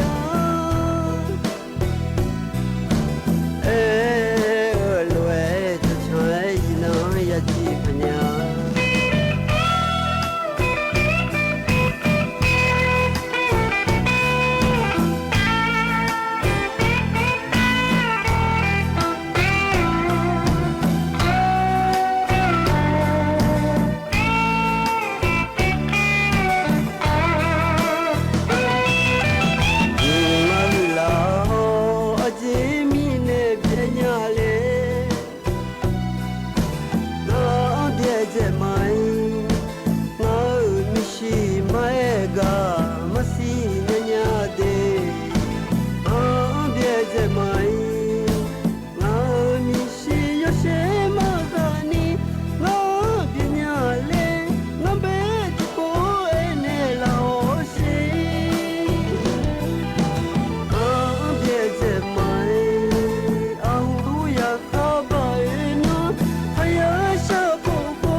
โรจิพออุดธรรมเดอเยนี่มีขังยาอยู่อ่ะนาลุเนเยเนียวอันนี้จิกะล้อเยเนียวจะมีนาลุทองเจอโลเอล้อเยนี่อยู่อ่ะนาลุเนยาทองเจอมีเดเยเนียวอุจิปากะดูล้อเลยเยนี่เฮกาหมอมัวดูล้อสวทเจหมายเนเยนี่มีขังยาอยู่อ่ะนาลุเนยาทองเจอเฮนะขอเนี่ยนาเลียอายามนาขอเนี่ยนาลีเวลานเนนาลีเชลังกันนี่แม่เดยเนียเดที่ไม่ได้นุ่มจิกแล้วยอนนาลุยาถอนเจอยมีนาลุยาถอนเจอรวยรองานเนอายุเชื่อมือเนที่ขอรวยจะดามาเดยเนียเดที่จะเจอเขารอเดียขาดอเยนี่นะมาถอนเจมีนายเจียเพื่อนาขอเนี่ยลาหัวดอเดยเนียเดเธอเนยลาที่เกือเนเวหลังกันนี่แม่เย็นเนี่ยเราหูช่วยเจอนะขอในสมเชฟเพิ่มจานี่เย็นนี่นะถอนเจอแล้วเย็นเนี่ยอาเดียคายมยาขอเนี่ยเราหูดอหน้าหาโดนยาเดินนะขอเนี่ยเธอก็เธอยามเราคนเนี่ยยาหน้าหาดาละดูเราเลยเย็นนี้หน้าแหนยุ่มนาลีเวลาเนี่ยเช่นหลังกันนี่ที่ขอรวยงานเนี่ยจอดาวเนี่ยเราเนี่ยข้าโนนาลีเช่นหลังเนี่ยเช่นติหลังกันนี่นะอย่างนี้มาอยู่เขาเยอะมาอยู่เขาเนี่ยสิเล่แล้วนะขอในเราถ้าใหญ่ดอยอย่างนี้เนี่ยถอนจุฬาก็พอเนี่ยพัดถอนจุฬาแม่เดย์เนี่ยเดย์ที่มีในที่ขอเราจะนำมาอย่างเนี่ยอุศพอนาลีเยล้านในหัวล้านกันนี้ที่ยามแล้วอย่างเนี่ยอันเดิมแบบยามเราคุยถอนจุฬามาอย่างเนี่ยยุติที่ขอเราแล้วพัดจดามาอย่างเนี่ยจะละเงยจะกะจะกะกะด้านเนี่ยก็รออย่างยุติปายานาหาเกิดภายแล้วก็จะกะด้านนั้นในบิสิบิกามาเดเธอเนี่ยรัฐบาลไปเลยจะกะก็มารออย่างเนี่ยนะเธอก็ คนละครึ่งแล้วเธอก็มาเดยเยอะเดข้อเนี่ยเราอาดูอยากเคยเนี่ยจะจังเลยอาคาโนเฮก็พอเนี่ยพอโดนเนี่ยมีเขาเคยบิกาเคยมาเยอะเราที่มีในเยอะนะรู้อย่าจนเรารู้ชันแท้เนี่ยนะหาเรารู้ว่านะหาเนี่ยไม่เดยเยอะเดมาข้อไปในข้อนี้นะหายาล้อเฟซบุ๊กไปในข้อนี้นะหาเนี่ยไม่เดยเยอะแต่คนเราจะได้มาเยอะเฮก็เนี่ยนะเยอะอันนั้นจะไม่จะกาด้านนั้นวิสิบิกามาเดยเยอะนิมจีกาเยนี่นะทอนจัวเดียขาอันนั้นลาบาสยาล้อยาที่นั่นฉลางเดยเยเดบาลาสีนะขอเนี่ยเชติสีอาขอนาเซที่ขงเดยเยไทยอันนั้นอินาวันพุธละงาเยเนี่ยอันนั้นอันนั้นเชนี่บาลาสีนะล้อเยเนี่ยเธอพฤศจิกายนและครัวสิเดอาขอนะขอเนี่ยนิพังยาโกที่แงเดยเยเฮนะโคโตลาโตลอเย็นยินนะทนเจอนิมจิอายามเมละคอยเดงานนี้ก็แลมถ่ายเฮมายจะกะหัดในมีนายรอแต่ชาติบุ้มแล้วนะหัดมาเย็นเนี่ยรอเฮกันยุพันในปีนะหัดแต่ชาก็บุ้มนาเลยเนี่ยกะกันเนี่ยยังก็เยี่ยแล้ว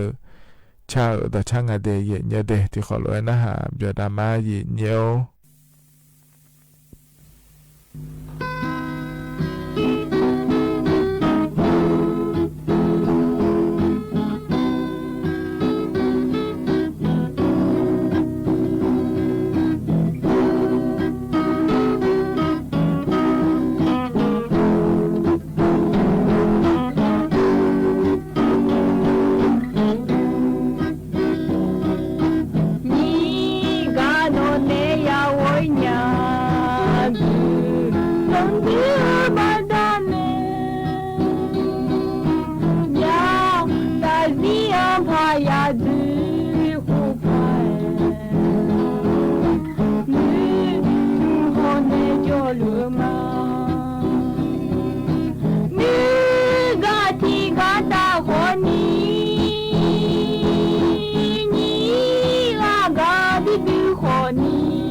啊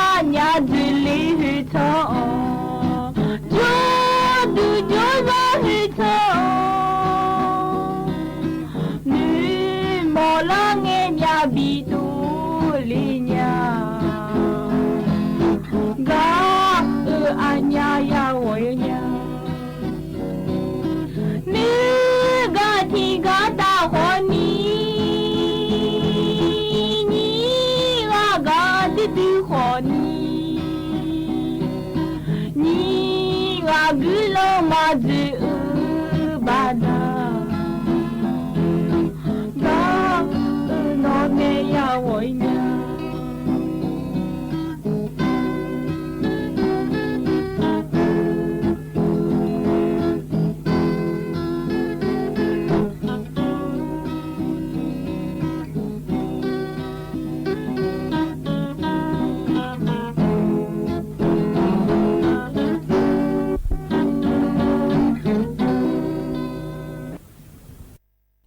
ท่านั้นเราใช้นิ่มจีก้าอย่างนี้แล้วถอนจ้าไอ้ยามะ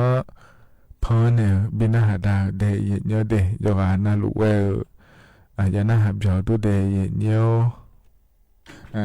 อะหล่อเจลังเงหล่อมินอจอนเจอหนีนองเงนอนะแต่ก็คณะรัฐมนตรีปาบอกจะอ่านอฉลังเดยเยอะเดยเดือดถ่ายมีคนละคนน่ะรัฐบาลป่าไอ้ชูนะคนนี้เจ้าหน้าเจ้าหญิงเงินรอไอ้จอยอละคุยรอเดือดถ่ายมีของก็ตัวเดือดถ่ายช่อหาก็จุ่มในหัวป่าเดี๋ยวจิ้มดาสลาวจะผังอ่ะแล้วเราจะเจ้าหน้าลุยบจ่าแม่เดย์เนี่ยเดย์เทมินเราเนี่ยมินอันนั้นฉลาหรือว่ารอคณะรัฐมนตรีป่ายบจ่าละคุยยอมอยากก็ขอเนี่ยบจ่าง่าเดย์เนี่ยเดย์อยากก็บจ่าง่าเนี่ยรอน่าเถอะก็เนี่ยบอจากานะรอเนี่ยเดือนนี้มันเตียวป่ากระดูนะขอในถึงการดาฮารอมีขาตา40,000งารอเลยนี่ถึงการกัมพูชามีขอปานเนตา40,000เถเดืออีเนี่ยรออยากทำแท้เอียง่ายเนี่ยรอนี่ดาฮามกะมุลุเดือกายาบีเอียขอนี่เงอและเดยเนี่ยเดไอขอนี่เห็นนี่มันก็มีนบอจาก็ในตัวแม่จากาแต่เนี่ยเดยเนี่ยเดมินรอคณะมนตรีปาบจากาเดือนนี้มุติในจากาอากาโดเลนะรออย่างเนี่ยเธอเนี่ยเดือไทยมีของปาในกัมพูชามีของปาก็ดูแล้วน่านัวรอเจริญเงียบอย่างไรก็ดูรอที่ปาแม่มาข้อปาแม่ยังชอนแทนเนี่ยยานาหานาเดเดือไทยมีของปาดาฮารออย่างเนี่ยเธอก็ระเบิดพรถาการอหน่อยเนี่ยคือระเบิดชอปาล่าเนี่ยรอขึ้นหน่อยเจงเจแล้วยากาลัวลอยเดือนนี้เราบนเตียก็สังการเราค่อยมีอดีแล้วตัวเราอยากเกิดง่ายมีนกระดูนะเรานะเธอมีเนี่ยเราก็ในนั้นมีหัวปลากระดูนะเขาเนี่ยเธอเนี่ยเธอก็กระทรวงกลาโหมและก็อาทิตย์เนี่ยดาวป้าฮัลโหลดาวพอป้าจากการอากาศโดลีนะเขาเนี่ยเจนาลูเจริญเงกัมพูชาไม่ของป้าเนี่ยเงชอถ่ายเราอายุจะในมือดาราจะผังงานเลยแล้วดอตรูเงชอถ่ายเธอเลยเนี่ยนาจีเจเดแล้วตัวเราเกิดอาทิตย์เนี่ยดาวป้าตัวเราจากการอากาศได้งานดีจิมีในงานแล้วเกิดนะเขาเนี่ยหาเดือดถ่ายไม่ของป้าเลยเจเนี่ยเจนบินเหมือนดาราพางานแล้วเงชอเนี่ยเลยเจเนี่ยจันดารากัมพูชาป้าก็ตัวทุรมาเกิดงานแล้วตัวเราเกิดอาทิตย์เนี่ยเราอีนุ่มก่อนเนี่ยเธอเดือดถ่ายมีของเราค่อยละแล้วเราจะเธอระเบิดพอแล้วเนี่ยถ้าก็เดือดท้ายชอดเราเล่นอะไรขึ้นเราเจงอดีตแล้วเราดาวป่าก็ดูรอยเงี้ยวถ้ามีในอยู่เจนาลูบินนาเจยุ่มนารอยเงี้ยวน่าเหรอเธอกระทรวงการต่างประเทศและกุ้งอาเทยเนี่ยเหรอเธอก็ดูนักขวัญมีหัวเราจะกายอากาศเกิดรอยเนี่ยมีขอจะชดตาถึงอะไรนี่กระทรวงการต่างประเทศ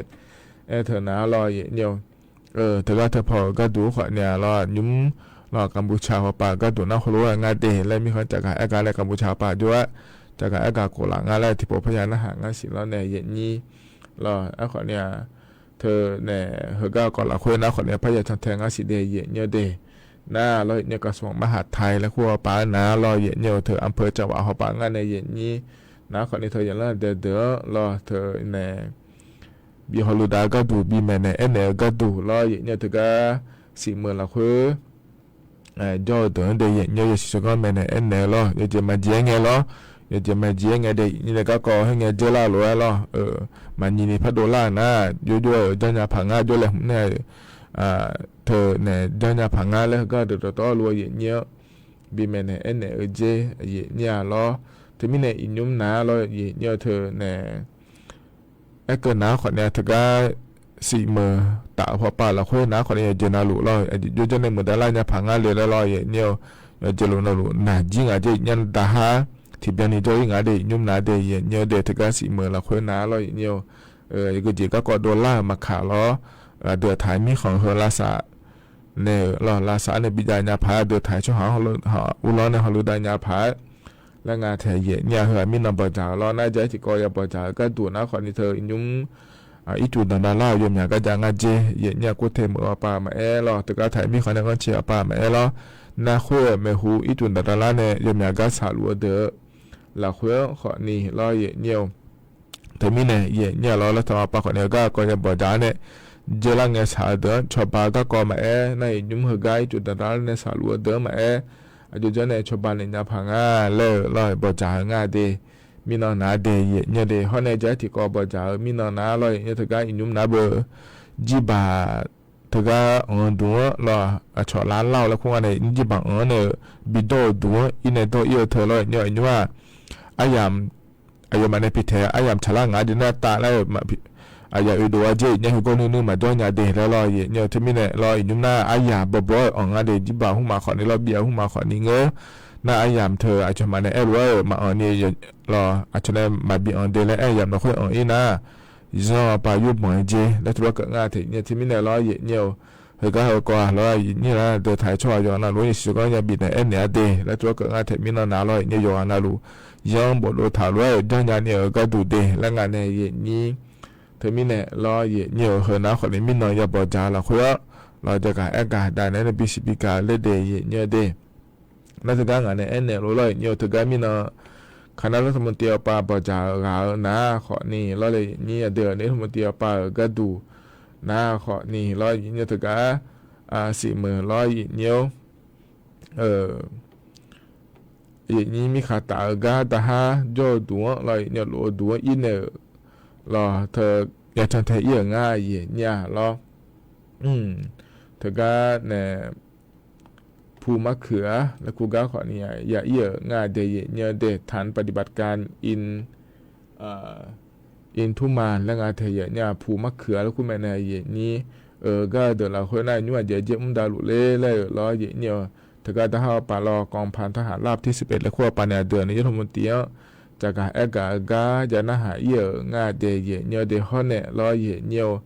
เธอเนี่ยเดือเนี่ยมาเตียวปาก็ดูขอเนี่ยเธอก็จะหาเธอพอเราหยอกกันนะลูมีขาตาเอาปลา140,000เราคุยเราลูกาเรากาอย่ามีเนี่ยง่ายเนี่ยหยอกกันนะลูก็เราหืมมาเดแล้วอย่าเนี่ยง่ายเทยเนี่ยเราหยอกกันนะลูนึงมาเกินเนี่ยเดือไทยมีของเดือไทยมีชาเป็ดเฮยชอนนะลูลาสาก็ดูล้อก็เนี่ยก็ไม่เลยอยู่กันนะรู้ว่าเดแล้วก็เนี่ยงานถึงเนี่ยที่มีเนี่ยล้อเดือนนี้คนเดียวป่าเนี่ยโดนเลยที่ดอนนะล้อเนี่ยเธออยู่กันนะรู้ว่าที่คนละคนเนี่ยที่ไอ้แต่คนนี้มาเป็นเจเนี่ยล้อเดือนนี้มันที่คนละโดนเลยงานถึงเนี่ยล้อในมิชานี่ที่ช่องแต่คนมาบีโจเนี่ยที่มิชาที่แต่คนมาบีโบอีเดแล้วล้อเนี่ยที่เนี่ยมาบียุกเนี่ยแล้วตัวก็งานถึงเนี่ยล้อไอ้คนเนี่ยล้อเนี่ยเธออยู่กันนะรู้ว่าฮอลูดาเนี่ยก็ดูแล้วรัฐบาลไปพอนะรู้ว่าชาวบ้านเนี่ยมาเดแต่หาฮอลูดาไม่เราเดินถ่ายช่วงหาฮอลูดาไม่เดแล้วทัวร์เกิดงานเทเนี่ยเย็นนะรู้ว่าเราฮอลูดาเนี่ยมาเดแล้วทัวร์มีน้องรายบีเนี่ยงานเดแต่หาแต่ก็มีขาตาปากามุลเดินเลยเนี่ยนะคือก่อนเนี่ยนะขอนี่ถึงก็เดือนนี้มันเตียปาก็ดูนะขอเนี่ยถึงก็เจริญเงี้ยรอแต่หาระเบิดรอน้อเนี่ยคือจอปาการอหัวยังอยู่ลูกก็เย็นเนี่ยกายบินเนี่ยเยอะง่ายเดย์เนี่ยเดมีน้องก็ดูนะคือเดือนนี้มันเตียปาเนี่ยก็มัวก็รออยากจะกะกะแต่ในบิสิบิกาเลยเดย์เนี่ยเดคือน้าขอเนี่ยที่เกาะรอเนี่ยอะไรใจที่เกาะก็ดูเดย์เนี่ยคือนะอยู่ชัดเชื่อพอปาเนี่ยจะกะกะแต่ในเดย์เนี่ยเดอยู่ชัดเชื่อปาเนี่ยจะกะก็ดูนะให้อาคารนึงสอรอเนี่ยอาคารนึงสออันนั้นเชื่อสมเนี่ยลาตาหอปาก็ดูนะรอเลยนี่เดือไทยมีขอเนี่ยตาหอปารอจอภาคเหนือและโครงงานรอเนี่ยนี่ฮอเนี่ยภาคอีสานรอเนี่ยลาตาหอปารอเนี่ยเยจื้อเยเนี่ยรอเนี่ยเธอยกาภาคคาเลงาสิเดและตัวก็งาเทเนี่ยรอ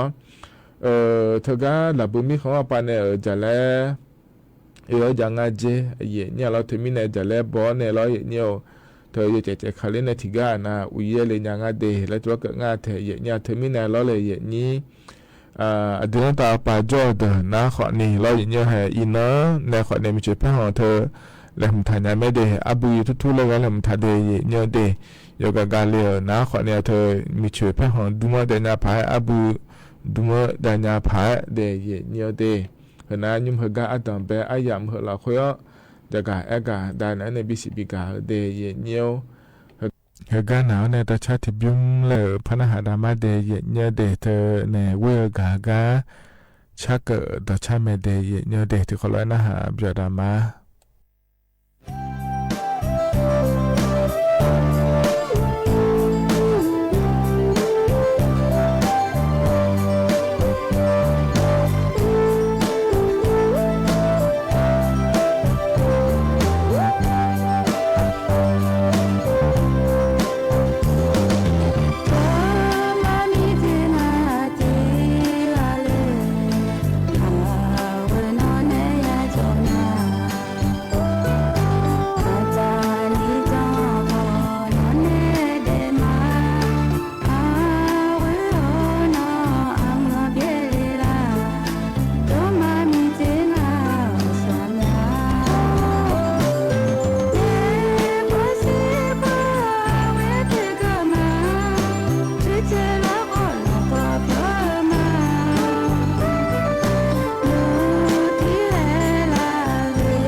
แต่นั้นแต่ช้าเวกาเราชักเกิดต่อช้าเดเย็นเยอะเย็นเยอะเพราะในปีหน้าหาดาก็ยาหน้าหาเบียวดูเดเย็นเยอะเดถ้าก็จนปาลาในหน้าหาล่าเย็นนี้อยู่นะหลวงอุตุธรรมะเดถ้าก็มาเข้าไปในหน้าหามาเฟซบุ๊กเข้าไปในหน้าหามาแล้วเลยเย็นนี้ที่เขาเลือกงานเนี่ยอายุเชื่อมือเนี่ยโดยดามาเย็นยงงานเนี่ยก็เลยถามมาจะการด้านเราเนี่ยมีนายเหรอฮะก็อาดูเนี่ยอยากเคยเนี่ยอายุอาลีบ้ากาเราจะการอากาศดูเนี่ยเดย์แล้วฮะก็จังเหลือกาหยิบเนื้ออาดูอยากเคยเท่าช้าเพราะเนี่ยบินอาหารได้เนี่ยเดย์หยิบเนื้อเดย์ฮะก็ที่เขาเลือกอาหารดามาอาดูจะมาเดสวัสดีครับอุดธรรมะพัฒนาอย่างนี้เบี้ยหมอเดย์อย่างนี้หอยเอาเดงพอเราอยากเคยเดเจ้าหน้าที่มูลที่เหมือนนั้นใจ งานามุยเทมิเนยอนลอมเบจากการเนี่ยงาลีบักเปียมญาเลเฮจากการเนี่ยมายินอยู่เดงาเผาบาลที่371มูสิเวตบเมสนาและเดสาธิจานางามาหน้าโลเลียนกศนบ้ามหิกรก็มาเดเนี่ยวันลงและคู่เกหมอยาและหัวคู่มาอเดือกค่ะย้อนลงก็สิญญามิเนี่ยย้อนลงก็บีเนี่ยงาลีอายุชนะเคยพอแล้วกุลาเชื่อมือกูน่าไทยชนะนาโลนิวัฒนธรรมขอแล้วว่าเชื่อมือกูจะไทยชนะเนี่ยอาบัวน่าบ้าหมดชาลีอาบัวน่าบัวอยู่แล้วกุลาเนี่ยที่เชื่อสอนสาแล้วเนี่ยวันที่เชื่อวันนั้นเต็มตัวเนี่ยเชื่องานน้องบ้านเนี่ยแหละอันนี้เขาเนี่ยช่วงบ้านเนี่ยแหละเพื่อกามาอยู่ตรงแบบเบี้ยก็มั่งเนี่ยอยู่ตรงคุกมันเด้งอันเดียวคือสมุกเวเดกลมาอย่างนี้เราต้องลงแบบเบี้ยก็มั่งเนี่ยแหละเบี้ยก็มั่งเนี่ยแหละสาลีมานี่อยู่เด็กกลเบี้ยมาเดมีภาษาลูอยู่ที่นั่นคนนี้โดยเคยเนี่ยจะอังเหลวรวยล้อเนี่ยพอเนี่ยบินหาดามาจะไม่ได้ยาสิญญาช่วยหาเมียเลยนี่เมียเลยแล้วนะคนนี้อันเนาะแต่ก็อดุลในจ่าล้วนเลยก็เนี่ยแต่เดียเนียวนายนี่เถียนาเราตัวจ่าโลนาเราเนี่ยเธอเนี่ยนี่เขาก็พอเนี่ยเราจ่าเลยเนี่ยไม่ได้เนียวง่ายนะครับปานเนี่ยคนนี้ไงช่องเลยเนี่ยเราเนียวเนียวเนี่ยให้เขาก็มีเนาะเราเนี่ยภาษาอินเนาะเดี๋ยวเธอก็นี่โครงการคนละครึ่ง plusและคู่เธอเราเลยอย่างนี้ดอนฐานในยาเดออาศัยเนาะอาดัมเบลปวดยัวเขาเนี่ยบิจุมดาวที่โปร้อยเนียวมีเธอมีเนี่ยรอโครงการคนละครึ่ง plus และคู่เธอนะเขาเนี่ยเราเลยอย่างนี้อาดัมเบลปวดยุมดาวเดอนะเดี๋ยวเดี๋ยวไม่นอนอุจินาลีงาละเชติละคนเนี่ยเราอย่างเนียวยุมดาวเดอนะเขาเนี่ยอันนั้นสมเชติบาลาเชนีสีหัวจิงเงนางเกินเนี่ยรอยุ่มยาไม่เดยเนื้อเดเทียนานะคนนี้หนีผ้าบายาเทียนานะคนนี้หนีผ้ายาบายาเราเลยอย่างนี้น่าและมีนาอุจินาลีเชติลาอายามเราเพื่อรอโครงการคนละครึ่ง plus แล้วรัฐบาลไปในชาวบ้านก็เอาเลยเนี่ยยาการเนี่ยมาอยู่มาเดินนะนี่อินเนอร์ก็ดูนะคนเนี่ยมาผ้ายุ่มยาไม่เดยเนื้อเดียวมายุโขชนแม่เนี่ยเราง่ายอยู่จ้อนะลูเฮก็พอเนี่ยเนี่ยจะกะด้านไหนบิสิบิกามันเนี่ยนี่เขาข้อหมายยุ่มเดแล้วรอเฮก็น่าจะกะด้านเนี่ยแต่มาเงือรอทีวีปาแม่มาข้อปาแม่ไอ้เนี่ยยากะดูเนี่ยเทียน่าสตัมดอกมาจามิเนโลเทียน่ามาชินามิเนโลเลยมายุ่มก็โดยคนนี้โจนะรออินเนาะเขายากะนะคนเนี่ยมาพาอยู่เนี่ยไม่เดรอรัฐบาลปายุโกสมัยเดแล้วจะกะก็ในเลเดยเนียวนัทกามินอุจิยงเงินนะเราเนียวนิสัยสมเสียเปียเนียวดวงอาศิเดและตัวจะโดลิแม่เนี่ยน่าอินก็ดูนานัวเธอเนี่ยอามีอะไรเจล่างาโลและมาจะโดลิงาเราเลยอย่างนี้เธอมิเนี่ยเราเนี่ยตะการัฐบาลปาจะกะโดลิเนี่ยเราเนี่ยอามีอะไรเจล่าเนี่ยตะกาเจล่าเราก็ข่าวเดก็ดูชมยาจุลบิดองโปก็ดูงาอากรนบิดองโปก็ดูงาเลยอายุมาจะกะโดเลนะเฮกาพอในเนี่ยจะกะดานเนี่ยบิสิบิกามาเดเยเนเดนัตกะโครงการคนละครึ่งและเกินแง่เราเนี่ยตกะเจลังแง่อันนั้นสิเฮเสียงเนี่ยเราเนี่ยตกะรัฐบาลปาก็ดูนะคนเนี่ยตกะอินเทอร์เน็ตพอปานเนี่ยเราเลยเนี่ยออนไลน์พอปานเนี่ยเราฟู้ดเดลิเวอรี่และคู่เธอพอในบิเยอร์เนี่ยละแม่เนี่ยนี่เทียนาล้อยุ่มหัวดูเนี่ยงาคนยุ่มหัวมาเดเนี่ยเดเธอหมอกมัวยำละคือมีน้องเขายุ่มหัวเสียเนี่ยล้อเธอเนี่ยหมอกมุลุไม่เนี่ยอีโดลาโดยสารเนี่ยเลยเฮก็เหมือนละคือนะล้อเธอก็แอปพลิเคชันและคู่ปะล้อเนี่ยหมอกหุ่มมาเยอะๆจะโตๆจะเยอะๆยอมอย่างนี้จำไหมเนี่ยเธอไม่เนี่ยมีน้อง งาอยู่พอมาเดเย็นยี่ที่อานามาอยู่เมื่อเดนะคนนี้อยู่อายุอยู่มาเลยและที่โปรแพ้ในเนี่ยเนี่ยหรอแต่ก็เย็นยี่ฟูเดลิเวอรี่และออนไลน์ปนจ่าโตเยอะแล้วกันเงี้ยรอเย็นเนียวอันดับเบตินะคนในโครงการคนละครึ่ง plus และคู่กันแต่ก็แอปพลิเคชันเป๋าตังและคู่ปะอย่าเลยงานในเย็นนี้นักแต่ก็โครงการคนละครึ่ง plus และคู่กันเลยนะรอเย็นเนียวเหล่ารอเลยนี้ฟู้ดเดลิเวอรี่และคู่เธออย่างงานเดย์เย็นเนียวเดย์นักฟู้ดเดลิเวอรี่และคู่กันเลยนะรอเย็นเนียวเธอก็เนี่ยแอปพลิเคชันรอจ่าโตเยอะก็ดูเลยดูละไงเนี่ยชุ่มเจอเจรอเลยเย็นนี้แกฟูและขั้วมารอโรบินฮูดมาไลแมนเขาเนี่ยจะที่หัวก็ดูนะเขาเนี่ยช้อปปี้ฟูดและงานเทียเนี่ยโยฮาก็พอไปเลยเยอะหมดเนี่ยเลยเขาก็เทเนี่ยเราเนี่ยอากูจะจำหมดเนี่ยเลยเขาก็หลักคุยชดเชยเลยเดียเนี่ยเดน่าชดเชยจีนะเขาเนี่ยเขาเยอะมาเดและถือจีนะเราเนี่ยเธอก็เนี่ยแอปพลิเคชันเป๋าตังและกูก็ติดโปรพยาเลยเนี่ยมาเนี่ยผมเยอะมาเดและพยาถือโปรเล่งอาเดเนี่ยเดไอ้มาเขาก็อายามงาเพิ่มจานี่บินงานอาทิตย์เดียวนี่ล้อมาเนี่ยก็เยอะมาเดและแอปพลิเคชันเป๋าตังและกูก็โครงการคนละครึ่งกันเลยเนี่ยถือโปรเล่ล้อเนี่ยเขาเลยจะน่ารู้จังจีนะเขาเนี่ยล้อเลยนี้เดี๋ยวนี้จ่อดูกันนี่ล้อเนี่ยเธอจะโตเจทอหากันในเลเมเดย์เนี่ยเดนารัฐบาลปาก็ดูที่ปาดูที่ปาเลชาวบ้านในมินเนล้อเนี่ยจะมาเจงจะโตจะโกเชบะเยอะนะล้อเนี่ยเดี๋ยวพอปาก็ดูนะคนในสมเชบะล้อรัฐบาลปาสมเชบะและชาวบ้านไม่เดคนนี้ล้อเนี่ยแต่ก็ฟู้ดเดลิเวอรี่และคู่ปันในเยอะเงี้ยนะเดย์เนี่ยเดที่ปวนาและทอหาเผือแล้วคนนี้ยาจิงเนี่ยล้อและทอหาเผือให้นะรัฐบาลปามาชอบบ้านงานเดย์เนี่ยเดดูมาล้อเนี่ยถึงก็ออนไลน์ปานเยอะกะแล้วก็ทอหาเผือยาดงงานเดย์เนี่ยยาบินงานในนี้ถึงมีเนี่ยล้อนี้ถึงก็ออนไลน์ปานเยอะมาเลยแล้วล้อจ้องหอมเมียเลย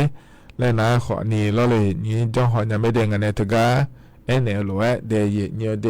เฮ้ยนะขอเนี่ยต่อหลุดล้อถึงก็ยังไงเนี่ยนะถอนจ้วอายามเฮละคุยจะกะ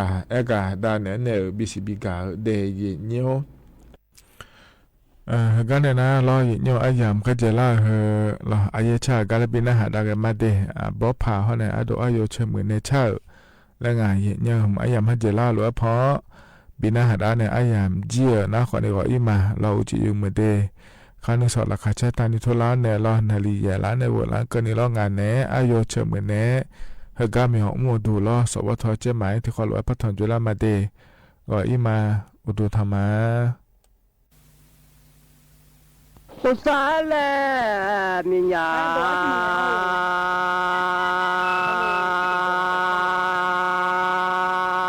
แม่สมิจีอามืออาผัวโอบาชดจัตุญามือหลอตานีเว้ชมยกุญญาแลนออุยตายา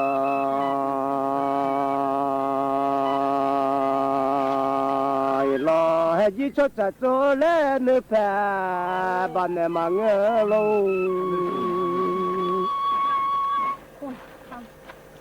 ชมยกุญญาแลยิโล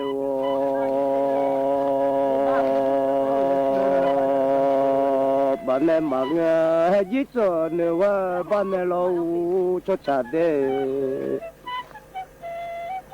โอ้มาสมยาเลกัว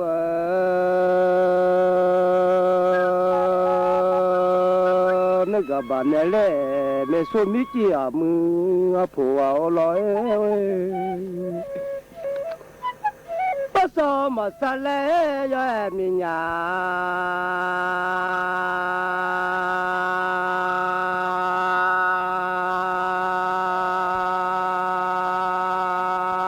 โอ้มาชดจัดโนโตเลเนวมาบ่ชอโยมคุโลนูนกามาบ่งายาคบะมเมโซอะมากาโอil ti ma se lo no a cholo ma me so amaga ole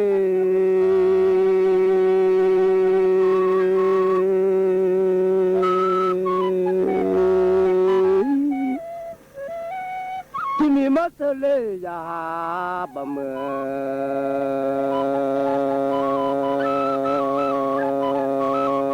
ยาโลมางานเนมากายามาเตซาโลมาวันเดมัมเลยามา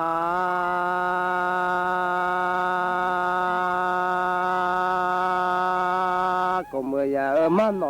อยากขับมือเมโซอามาเอา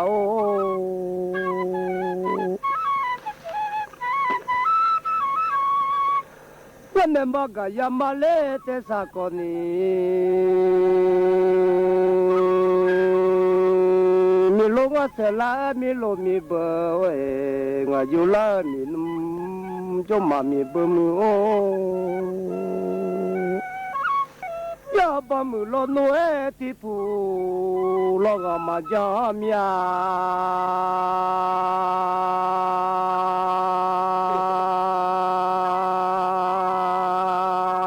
สมือเยลอดูมาตาใหญ่ยาขับมือเมโซอามาเอา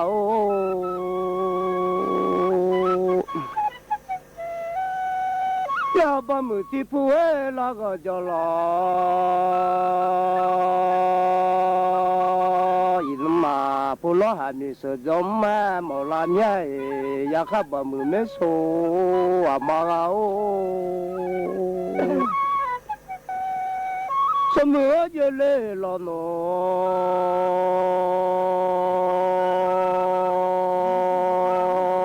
ลดูตาลอนสโลขอลจบแม่หมอลาเนี่ย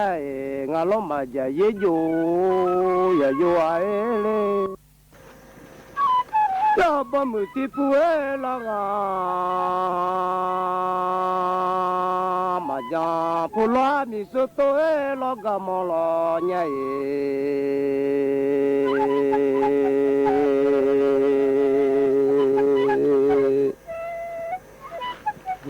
สมัยเยลอดูมาตั้งงาสโลขอละยอมามีญาเมโซมีเจอามือผัวไว้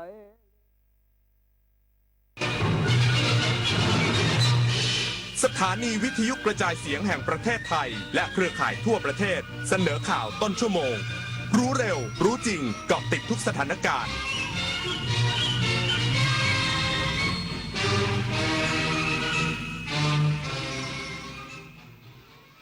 รับฟังข่าวต้นชั่วโมง 22 นาฬิกากับยุทธพรบานเย็นครับรัฐบาลไทยยืนยันกัมพูชาเป็นฝ่ายเปิดฉากยิงก่อนอีกสักครู่กลับมาติดตามรายละเอียดครับ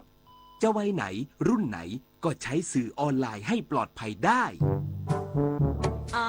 แค่เลือกใช้ข้อมูลที่เป็นประโยชน์ไม่สร้างความตื่นตระหนกข่าวปลอมหรือเรื่องที่ทำให้เครียดค่ะผมไม่แสดงความคิดเห็นที่หมิ่นประมาทครับแล้วก็ไม่เช็คอินหรือแชร์โลเคชันโดยไม่จำเป็นครับก็ไม่เชื่อคนแปลกหน้าออนไลน์แล้วก็ไม่เปิดเผยข้อมูลส่วนตัวมากเกินไปค่ะออนไลน์อย่างปลอดภัยสร้างสรรค์และรู้เท่าทันสื่อ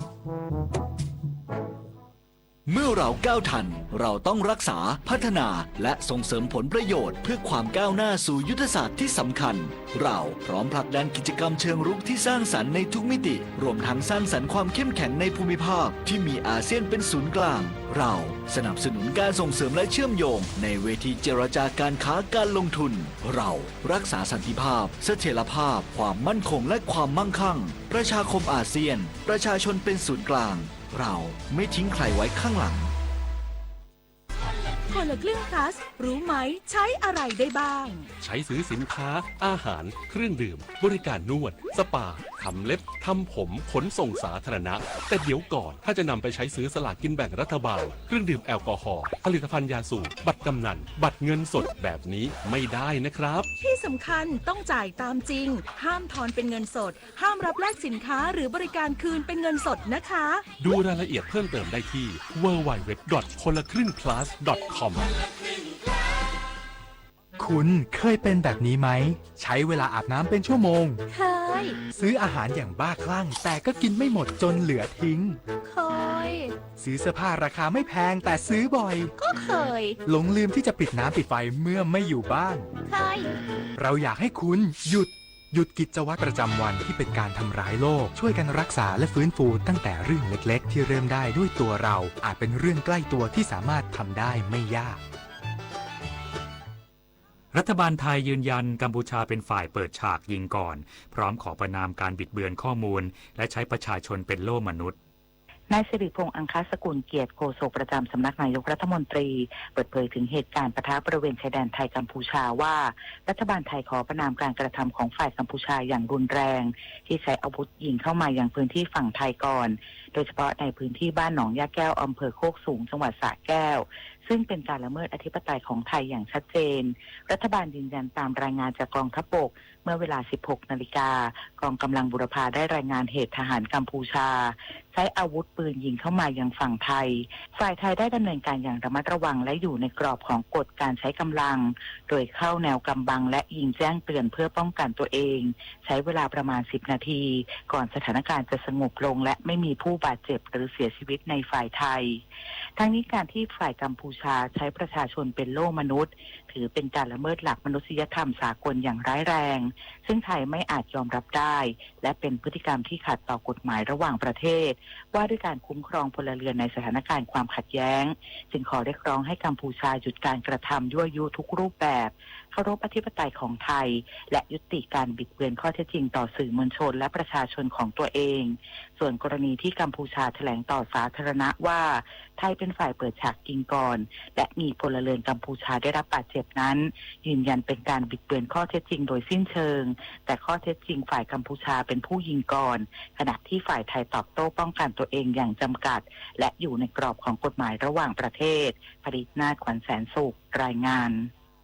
อำเภอกาบเชิงจังหวัดสุรินทร์ประชุมซักซ้อมตามแผนการพิทักษ์พื้นที่ส่วนหลังรองรับสถานการณ์ความตึงเครียดบริเวณแนวชายแดนไทยกัมพูชาหลังทหารเหยียบกับระเบิดบาดเจ็บ4 นายนายสุทธิโรจน์เจริญธนศักดิ์นายอำเภอกาบเชิงจังหวัดสุรินทร์เปิดเผยว่าได้เชิญทุกภาคส่วนที่เกี่ยวข้องในอำเภอกาบเชิงร่วมประชุมซักซ้อมตามแผนการพิทักษ์พื้นที่ส่วนหลังณห้องประชุมอัมพรพิบาลโรงพยาบาลกาบเชิงภายหลังสถานการณ์ทหารเหยียบกับระเบิดขณะลาดตระเวนปกป้องอธิปไตยได้รับบาดเจ็บรวม4 นายบริเวณพื้นที่ทิศตะวันออกห้วยตามาเรียอำเภอกันทรลักษณ์จังหวัดศรีสะเกษซึ่งต่อมามีมติการประชุมสภาความมั่นคงแห่งชาติได้ให้หน่วยกองกำลังทหารปฏิบัติการทางทหารตามกฎการใช้กำลังได้ทันทีประกอบกับปลัดกระทรวงมหาดไทยและอธิบดีกรมการปกครองได้สั่งการให้7 จังหวัดชายแดนไทยกัมพูชาเตรียมแผนพิทักษ์ส่วนหลังความพร้อม 100% และประสานการปฏิบัติทุกหน่วยให้เกิดความร่วมมือเพื่อดูแลประชาชนให้ปลอดภัยที่สุดรวมทั้งสั่งการให้กำนันผู้ใหญ่บ้านอสชรบเฝ้าระวังเสาะหาข่าวและทำความเข้าใจกับประชาชนไม่ให้ตื่นตระหนกจากข่าวปลอมกฤษดาสุนทรสวทสุรินทร์รายงานกรมชลประทานยืนยันเขื่อนขุนด่านประการชนยังมีความแข็งแรงและปลอดภัยส่วนน้ำล้นเขื่อนเกิดจากคลื่นลมแรงศูนย์ปฏิบัติการน้ำอัจฉริยะกรมชลประทานได้ชี้แจงกรณีน้ำล้นเขื่อนขุนด่านปราการชนเมื่อวันที่ 4 พฤศจิกายนที่ผ่านมาว่าสำนักงานชลประทานที่ 9 โครงการส่งน้ำและบำรุงรักษาขุนด่านปราการชนตรวจสอบแล้วข้อมูลดังกล่าวไม่เป็นความจริงซึ่งเขื่อนขุนด่านปราการชนมีปริมาณน้ำในเขื่อนประมาณ220ล้านลูกบาศก์เมตรหรือร้อยละ98ของความจุเก็บกักปกติยังสามารถรับน้ำได้อีกประมาณ 3.95 ล้านลูกบาศก์เมตรแต่วันที่ 4 พฤศจิกายนบริเวณน้ำตกเหวนรกในอุทยานแห่งชาติเขาใหญ่เกิดฝนตกสะสมทำให้มีน้ำไหลเข้าเขื่อนเพิ่มขึ้นประมาณ 4.21 ล้านลูกบาศก์เมตรส่งผลให้ระดับน้ำในเขื่อนเต็มความจุอ่างพอดีซึ่งเขื่อนขุนด่านปราการชนได้รับการออกแบบให้สามารถรองรับน้ำได้ถึงระดับเก็บกักสูงสุดที่226ล้านลูกบาศก์เมตรจึงยังมีความปลอดภัยและมั่นคงแข็งแรงส่วนภาพหรือคลิปที่เห็นมีน้ำล้นเขื่อนนั้นเกิดจากแรงลมและคลื่นภายในอ่างเก็บน้ำทำให้น้ำไหลออกมาทางช่องระบายน้ำล้นเล็กน้อยถือเป็นปรากฏการณ์ทางธรรมชาติที่พบได้ในเขื่อนขนาดใหญ่เมื่อระดับน้ำเต็มอ่างทั้งนี้กรมชลประทานยืนยันเขื่อนขุนด่านปราการชนยังมีความมั่นคงแข็งแรงและปลอดภัยทุกด้านปิยาพันธ์ยางเทียนรายงานจบข่าวยุทธพรบานเย็นอ่านรับฟังข่าวครั้งต่อไปเวลา 23 นาฬิกาครับติดตามข่าวที่นำเสนอไปแล้วได้ที่ www.thainews.prd.go.th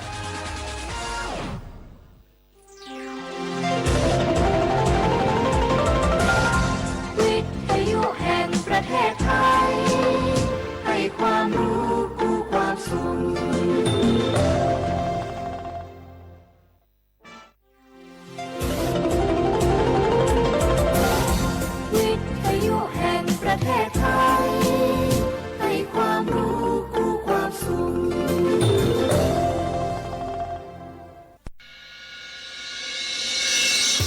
สถานีวิทยุกระจายเสียงแห่งประเทศไทยจังหวัดเชียงใหม่ AM 1476 กิโลเฮิรตซ์สถานีวิทยุภาคภาษาชาติพันธุ์แห่งเดียวในประเทศไทยที่มีความทันสมัยเชื่อถือได้สร้างอัตลักษณ์กลุ่มชาติพันธุ์สู่สากล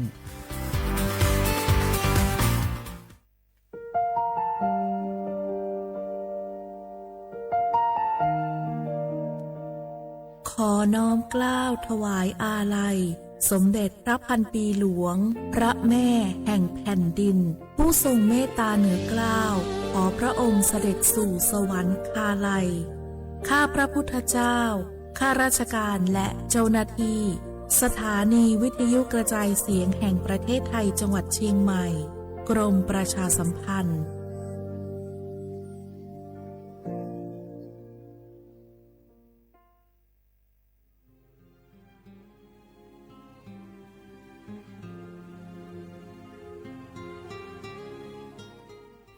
This is a moment of profound grief for the Kingdom of Thailand. The collective voices of Radio Thailand Chiang Mai, join the Thai nation in mourning the passing of our beloved Queen Martha,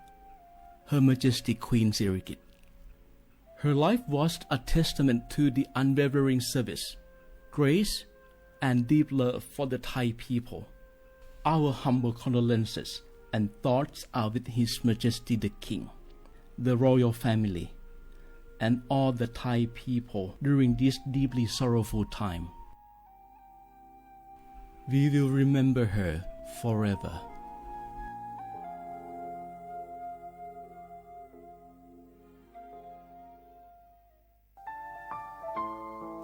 เฮาข้าพี่น้องเจ้าคือไตมีตั้งหม่องเจออันเจ้านางหอคำสมเด็จพระนางเจ้าสิริกิติ์พระบรมราชินีนาถพระบรมราชชนนีพันปีหลวงเลยเข้าสวนหมักหักคำนนเพกว่าย้อนสู้เก่าตึงปันเฮาวิเย็นขวัญเงาเจ้าเฮาขาหอดถึงตีสุคติกัดเย็นเสกำเฮาขาพี่น้องก้นคือไต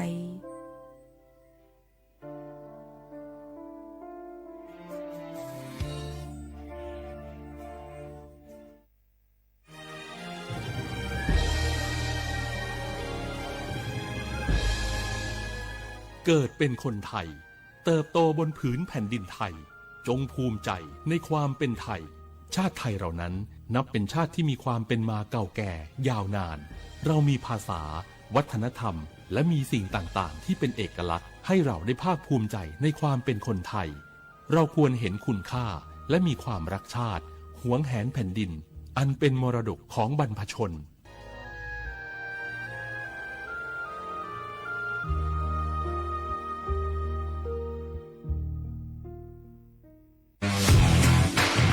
รัฐบาลไทยประกาศสงครามสแกมเมอร์รัฐบาลจึงได้ประกาศสงครามกับสแกมเมอร์ในฐานะที่สแกมเมอร์เป็นวาระแห่งชาติและในวันนี้ผมก็ได้ใช้โอกาสนี้มารายงานความคืบหน้าและเน้นย้ำถึงสิ่งที่เราต้องร่วมกันทำต่อไปรัฐบาลได้จัดตั้งคณะกรรมการอำนวยการป้องกันและปราบปรามอาชญากรรมทางเทคโนโลยีขึ้นมาโดยมีผมเป็นประธานด้วยตนเองเพื่อให้ทุกหน่วยงานทำงานไปในทิศทางเดียวกันเราได้มีการลงนามบันทึกความเข้าใจระหว่าง 15 หน่วยงานหลักทั้งภาครัฐและภาคเอกชนตลอดจนสถาบันการเงินเพื่ออุดช่องโหว่ทางการเงินและตัดเส้นทางเงินของกระบวนการอาชญากรรมเหล่านี้ให้สิ้นซากรวมพลังคนไทยต้านภัยสแกมเมอร์นายอนุทินชาญวีรกูลนายกรัฐมนตรี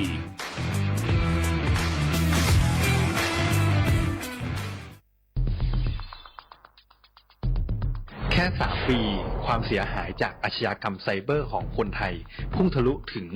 94,000 ล้านบาทหรือเฉลี่ยปีละ 30,000 ล้านบาททุก1 ชั่วโมงเราเสียเงินกว่า 3.4 ล้านบาทให้กับมิจฉาชีพออนไลน์โจรไม่เห็นใจคนอาชีพไหนอายุเท่าไหร่สถานะทางการเงินแบบใดหมอพ่อค้านักธุรกิจนักเรียนแม่บ้านข้าราชการเกษียณทุกคนตกเป็นเหยื่อได้เสมอและวันหนึ่งอาจเป็นคุณหรือคนที่คุณรักเพราะจุดอ่อนร่วมของเหยื่อคือความเร่งรีบขาดสติหรือแม้แต่บางครั้งก็เกิดความโลภจนเกินไป อย่าปล่อยให้การกดคลิกเดียวลิงก์เดียวทำให้โจรยิ้มกว้างวันนี้ถึงเวลาแล้วที่คนไทยทุกคนจะต้องร่วมมือกันสร้างภูมิคุ้มกันอาชญากรรมไซเบอร์ช่วยกันหยุดก่อนที่ภัยไซเบอร์จะทำให้คนที่คุณรักและตัวคุณเองกลายเป็นเหยื่อ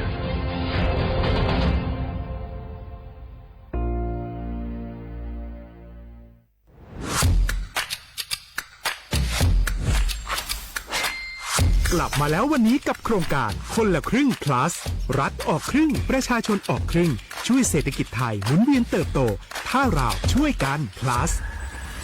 ต่อยอดให้เศรษฐกิจไทยเติบโตอย่างยั่งยืนด้วย5 plus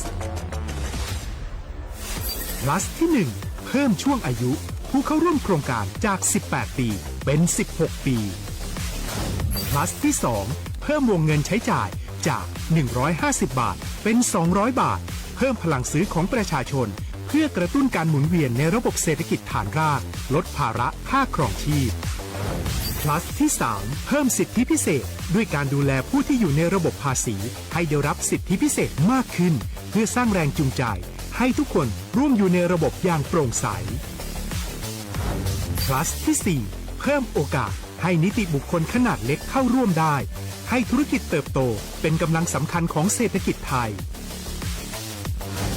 plus ที่ 5 เพิ่มทักษะใหม่เพื่อพัฒนาให้ร้านค้านำความรู้ใหม่ๆมาช่วยเพิ่มยอดขายลดต้นทุนเรียนรู้เติบโตและปรับตัวไปกับเทคโนโลยีใหม่เพื่อสร้างเศรษฐกิจที่แข็งแกร่งจากคนละครึ่งสู่คนละครึ่ง plus ไม่ว่าจะสั่งข้าวคนละจานชาเขียวคนละแก้วขนมเค้กคนละชิ้นหรือหลายๆชิ้นก็ใช้ส่วนลดได้ทันทีสูงสุดวันละ200บาทแถมใช้กับฟู้ดเดลิเวอรี่ก็ยังได้สำหรับประชาชนไทยอายุ16ปีเป็นต้นไปสมัครรับสิทธิ์ผ่านแอปพลิเคชันเป๋าตังค์วันที่ 20-26 ตุลาคม 2568สำหรับร้านค้าที่สนใจร่วมโครงการสมัครได้ผ่านแอปถุงเงินวันที่ 15 ตุลาคมถึง 19 ธันวาคม 2568 แล้วเตรียมพร้อมรับลูกค้าจากทั่วประเทศเพราะนี่คือโครงการที่คนไทยทุกคนช่วยกัน plus เพื่อให้เศรษฐกิจไทยโตไปพร้อมกันโครงการคนละครึ่ง plus ดำเนินการภายใต้เป้าหมายที่ชัดเจนของรัฐบาลในความต้องการกระตุ้นเศรษฐกิจลดภาระค่าครองชีพให้ประชาชนและยกระดับศักยภาพผู้ประกอบการไทยให้พร้อมในยุคดิจิทัลโดยยังคงยึดหลักความโปร่งใสตรวจสอบได้และป้องกันการใช้สิทธิที่ผิดวัตถุประสงค์คนละครึ่ง plus เพิ่มพลังเศรษฐกิจไทยพร้อมโตไปด้วยกัน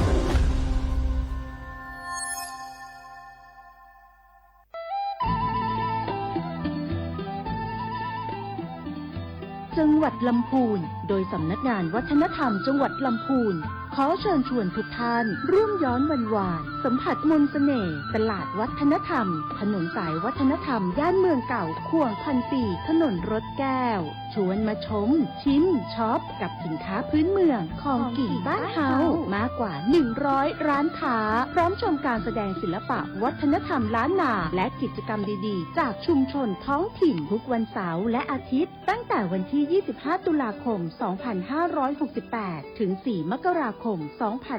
2569ระหว่างเวลา 14 นาฬิกาถึง 21 นาฬิกาณตลาดวัฒนธรรมถนนสายวัฒนธรรมย่านเมืองเก่าข่วงพันปีถนนรถแก้วอำเภอเมืองลำพูนจังหวัดลำพูน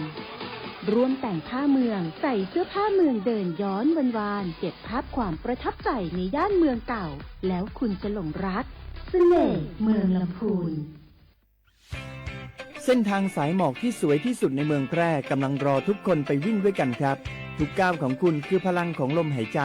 ชวนเพื่อนชวนครอบครัวมาวิ่งฝ่าสายหมอกเพื่อโรงพยาบาลแพร่ในวันอาทิตย์ที่ 7 ธันวาคม 2568 บริเวณลานกิจกรรมหลังวัดพระธาตุช่อแฮมาร่วมกันส่งต่อพลังแห่งความดีเพราะทุกก้าวของคุณช่วยต่อชีวิตให้กับผู้ป่วยในโรงพยาบาลแพร่สมัครได้เลยวันนี้แล้วไปวิ่งด้วยกันในวันอาทิตย์ที่ 7 ธันวาคม 2568 พบกันบริเวณลานกิจกรรมหลังวัดพระธาตุช่อแฮนะครับ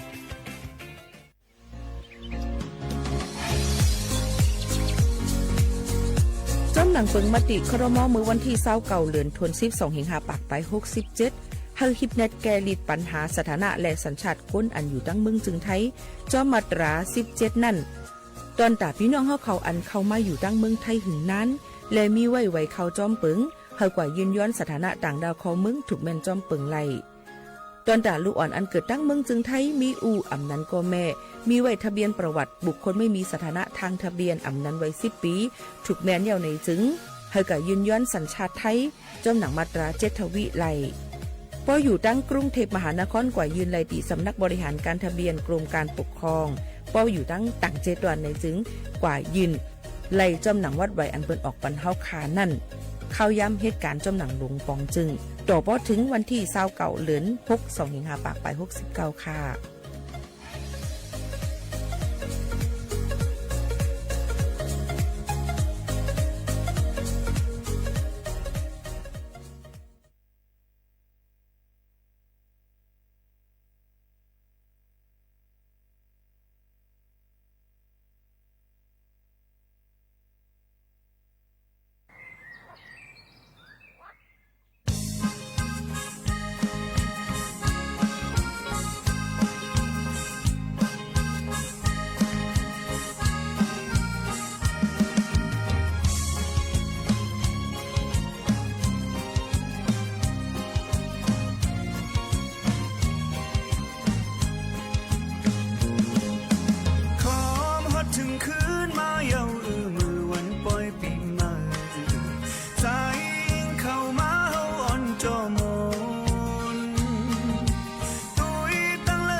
เมื่อสูงค่าเมื่อสูงพี่น้องผู้ยินถ่อมเฮาคาตั้งเสียงกูก็กูเกินค่ะทบกันที่เนตอนการห้องปล่อยเสียงสวทเก้งใหม่ AM 147เฮากี่แล้วเฮิรปืนปล่อยเสียงกูวันพอถึงมาข่าวยาม 10 โมงถึง 11 โมงกลางเนื้อกลางค่ำอยู่จอมขาวหมู่ขาวนุ่นสุภาวันเชื้อสารวินเป็นอุ้ยก่ออ้อยเซปอแม่พี่น้องเฮาเขาอยู่เป็นอุ้ยก่ออ้อยเซจอมกันที่ในตอนการเฮาค่ะอองตี49เซนตั้งประชาสัมพันธ์จังการวิ่งเก้งใหม่50100กับสืบมาเลดี0532766007ค่ะตอนในวันเมื่อในถึงมาในวันพุธที่12เดือนธันวาคม11 2เฮงปลาย25ปีใต้2เฮง1ปากปลาย19ปีก็จะ1เฮง3ปากปลาย87คู่ถึงมาเดือน12ลอง7คำฮอดถึงมาในวันเมื่อไหนในค่ะพี่น้องเขาจำหนังตั้งเมืองจึงไทยค่ะเนาะซึ่งหือกอลีค่ะข่าวเงาฟิงฟ้าหล่อสิเดี๋ยวเอามาฝากเตือนถึงพี่น้องเขาในตอนอ่อนตั้งในข่าวเอาพี่น้องเขาค่ะก็เดมีวันที่13ต่อถึงวันที่18เดือนธันวาคม11 2เฮงปลาย25ในตั้งปอถ่องจึงไทยภาคอีสานเจิมเจในต้นอันอยู่จอมตาโพยสันร้อยเตกัตเตอร์มาเลเซเก่าในค่ะเตลดยอมลงมา 2-4 องศาเซลเซียสในค่ะพี่น้องเขาย้อนเบอร์นั้นแหละเตเฮ็ดให้หลายๆองตีกัดมาในนั่นค่ะพี่น้องเขาตั้งปอถ่องจึงไทยในก็เตมี2ถึงเตลดยอมลงมากัดมา 2-4 ในค่ะภาคกลางในค่ะกรุงเทพจะในเตลดยอมลงมา 1-3 องศาเซลเซียสในค่ะพี่น้องเขายก็ตั้งอีสานนี่ก็เตมีลมพัดเป่ามาเที่ยงในค่ะพี่น้องเขาค่ะออกมาฝากปันพี่น้องเขากูกอกกูก้นตั้งหมดตั้งเสียงให้ได้ยินถ่อมจ้อมกันซึ่งหนังไหนค่ะเนาะรู้ล้อมด้วยถึงไปอยู่ลีกันจ้อมในนั่นค่ะเยี่ยวก็ตั้งผักปอดจานอันนั้นก็ผักใต้เมืองไทยนั่นในเต็มมีฝนมาก้นอันอยู่จ้อมนำปางไหลในก็หลุเลยฟังกันไว้นำปางไหลที่ตั้งขึ้นสูงน้องมาไหลเหมือนกันในค่ะฝากตอนถึงพี่น้องเขาซึ่งหนังไหนค่ะเยี่ยวก็จนดาเจ้าให้เจ้าสวนเจ้าน้าวเขาถูกเลยรวมด้วยถึงมาเขาเต้านำเจ้งหือในนั่นก็พ่องเข้าย่ำเปลี่ยนไปแลกไล่หมักเขาเต้านำหมักเมียวก็เตอำออกเลยในเข้ากัดนั่นก็ป้อมันออกก็เตเลยลุ่มลาดด้วยถึงกาขันมาโดยกาขึ้นมาจำเจ้าในก็หลุเลยหังแฮนกันไว้นั่นค่ะตอนแต่เฮาหาเจ้าในก็หลุเลยหังแฮนกันไว้เฮอมันอยู่ถูกแมนอองตีแมนตั้งแมนข้าวมันนั่นเตเตอตอนลีเลยเสเปิ้นในค่ะก็มาฝากตอนถึงพี่น้องเขาให้เลยหินถ่อมจ้อมกันซึ่งหนังไหนค่ะเอาพี่น้องเขาค่ะในก็ข่าวเงาฟิงฟ้าหล่อสีมาฝากเยี่ยวในค่ะนะเยี่ยวก็ยังเดี๋ยวมีแทงในค่ะตั้งเส้นตั้ง7ยอดในค่ะประวัติกว่าเส้นตั้งนั่นในก็รถกาก็เส้นตั้งก็เก็บรถกาก็นำในค่ะเนาะเยี่ยวก็มือว่าในก็มีรถมีกากับผาหญ้าเสาไฟฟ้าในนั่นค่ะก็เพราะนั้นลองตั้งเส้นในก็ลองกว่ามาไปก็หยับคันเจอเหมือนกันในนั่นค่ะพอเดี๋ยวมาตุ้ยค่ะลองแอลเลอองตีแอลเลกันในตั้งเซดอนเกี้ยงใหม่ในติเลยว่าเป็นหมายที่4นะคะเป็นหมายที่4นะคะตั้งเมืองจึงไทยอันที่เปิ้นมาแอลเลนำนะคะทั้งหมดก็จะมีแอลเลนำ4ก้าก้นก็กึ้นควันนำนะคะเป็นหมายที่4เหมือนกันตอนดักก้นอันมีก้นกึ้นควันนำตั้งเจดอนเก้งใหม่มีไว้อยู่ 1,798,000 เฮง6ปากใบ99ก็ในนั้นค่ะพี่น้องเขาภายกรมการปกครองในนั้นค่ะภายลองรูล้อมด้วยถึงในขณะเราลองกระทรวงมหาดไทยเขาจะในหมอกลัดถึงว่าเนื้อหาเจตวนปืนตีตั้งเมืองจึงไทยในค่ะเนาะอิงเอาเนื้อปืนข้อมูลเมื่อเลือน12เฮงปลายเศร้าหาปนมานั่นอันที่1ในก้นนำเต็มมีอยู่ที่เมืองกรุงเทพมหานครค่ะกรุงเทพมหานครที่เป็นก้นจ่ายอยู่2ล้านปลายก้นยิงอยู่2ล้านปลายโฮมกันมี5ล้าน324,000เฮงเก่าปากปลาย8ก้อในนั่นค่ะอันหมายที่2ซ้ำได้เป็นนครราชสีมาในนั่นค่ะในก็จะมีก้นอยู่น้ำหมอกอยู่2ล้านปลายค่ะพี่น้องเขาอันที่3จะเป็นนั่งเจตวันอุบลราชธานีในนั่นค่ะก็จะมีก้นใจ900,000ปลายก้นยิง900,000ปลายเนี่ยค่ะโฮมกันอยู่1ล้าน800,000ปลายนั่นค่ะนะอันที่4ครับหมายที่4ซ้ำก้นอันก้นกึ้นคอนนำตั้งเมืองจึงไทยในขณะที่เป็นนั่งเจตวันเก้งใหม่ค่ะเก้งใหม่เป็นอยู่หมายที่4ในค่ะมีก้นใจ860,000 4เฮง1ปากปลาย92ก็มีก้นยิง934,000 เฮง5ปากปลาย7ก็โฮมกันมี1,790,000 8เฮง6ปากไป99ก้อในค่ะเยี่ยวก็เตมีแทงขับหมายที่5ในค่ะพี่น้องเขาค่ะนั่นก็ตั้งขอนแก่นค่ะเนาะก้นใจก่อนนี้มี800,000ปลายก้นยิงมี900,000ปลายโฮมกันอยู่มี1,760,000 7เหง1ปากไป51เกาะในนั้นค่ะก็ติเลยว่ามีคนกึนควันนำเต้ๆในนั้นค่ะพี่น้องเขาก็เอามาฝากเตือนจุดถึงพ่อแม่ปีๆน้องๆเขาให้เลยยินถ่อมจ้อมกันค่ะยก็ย่ำพ่องตะหลิวก็ถูกดีเลยฟังไว้ลองสแกมเมอร์นะคะลองการหยอกเลียนกันเนื้อออนไลน์เจิมเจ้าหนังในค่ะหนังคือป้อได้มีมานั่นในก็รู้เลยเอามาฝากฟังไว้ปันกันยก็อย่าไปกระตกล็อกไลน์หยอกเลียนอันเป็นไม่หยอกเลียนกินเฮาขานั่นเสกรรมมันติมีมาหลายรองหลายอันเนี่ยมาติเป็นลองว่าสู่เป็นก้นกรรมดีเฮาได้ด้วยปันปืนสู่ตักเปตากันล่างวันสู่จำเจ้าในค่ะเนาะยก็ส่งคู่ของมาเลยเฮาอ๋อมเลยสั่งจำเจ้าในก็มีมาหรือเลยฟังกันไว้เต้ๆในนั้นค่ะลองหยอกเลียนกินกันให้มีอยู่คือๆยาวในนั้นค่ะยก็ลองการรับโอนเงินค่ะพี่น้องเขาก็ได้เลยหันพี่น้องค่ะเนี่ยมีใจเมตตากรุณาในเพิ่นว่าก็ในรับโอนเงินกว่ารับกันก็ไม่รับตั้งเฮือนอ่ำถึงจำเจ้าในก็มีปัญหากันซุ่มเงินเป็นโหแสนโหล้านมันก็มีมาเย่าในนั้นค่ะลองตั้งเจ้าในก็ถูกดีเลยไว้ฟังกันลองจำใจกันว่าจำเจ้าในค่ะพี่น้องเขาในก็ฝากฟังไว้ปันค่ะเอาของเอาเทียงอันนึงในค่ะจอมพ่องหลวงนายอนุทินชาญวีรกุลค่ะหางเฮียนตอนแต่ได้ลงปืนตีดังเจดอนเก้งใหม่ส่งมอบอัปปันโครงการเนี่ยค่ะเพิ่มเติมเนี่ยค่ะลองนำปิงเนี่ยค่ะในวันที่20เดือน11 2หิงปลาย25ในค่ะพี่น้องเขาที่ห้องปังกลุ่ม3จัน3สารกลางเจดอนเก้งใหม่ค่ะนายทศพลเพื่อนอุดมเนี่ยค่ะผู้ก้อนเจดอนเก้งใหม่นายศิวกรบัวป้องเนี่ยค่ะแกมผู้ก้อนเจดอนเก้งใหม่และหลายๆฝ่ายเนี่ยค่ะสำนักงานพัฒนาภาค3เนี่ยค่ะและหัวหน้าฝ่ายห้องการหลายๆฝ่ายอุบกลุ่มเฮ็ดปังกลุ่มกันนะคะเกี่ยวกับไปลองปัญหาห้องฮับลองการไหลในแม่น้ำปิงไหนนะคะตอนแต่ที่เฮ็ดกังลองเพสภาวะน้ำท่วมน้ำนองดังเสดอนเก้งใหม่ในนั่นค่ะก็ได้จัดขึ้นมาในวันที่20เดือน11 2เฮงปลาย25ในค่ะดีในปืนตีหิมแม่น้ำปิงจำโรงแรมเซนทาราริเวอร์ไซด์เสดอนเก้งใหม่นะคะก็ได้มีจอมพ่องหลวงดังเมืองจึงไทยนายอนุทินชาญวีรกุลนะคะแล้วก็จุ้มเหตุการณ์จอมพ่องหลายๆอันที่เข้ามาห่ม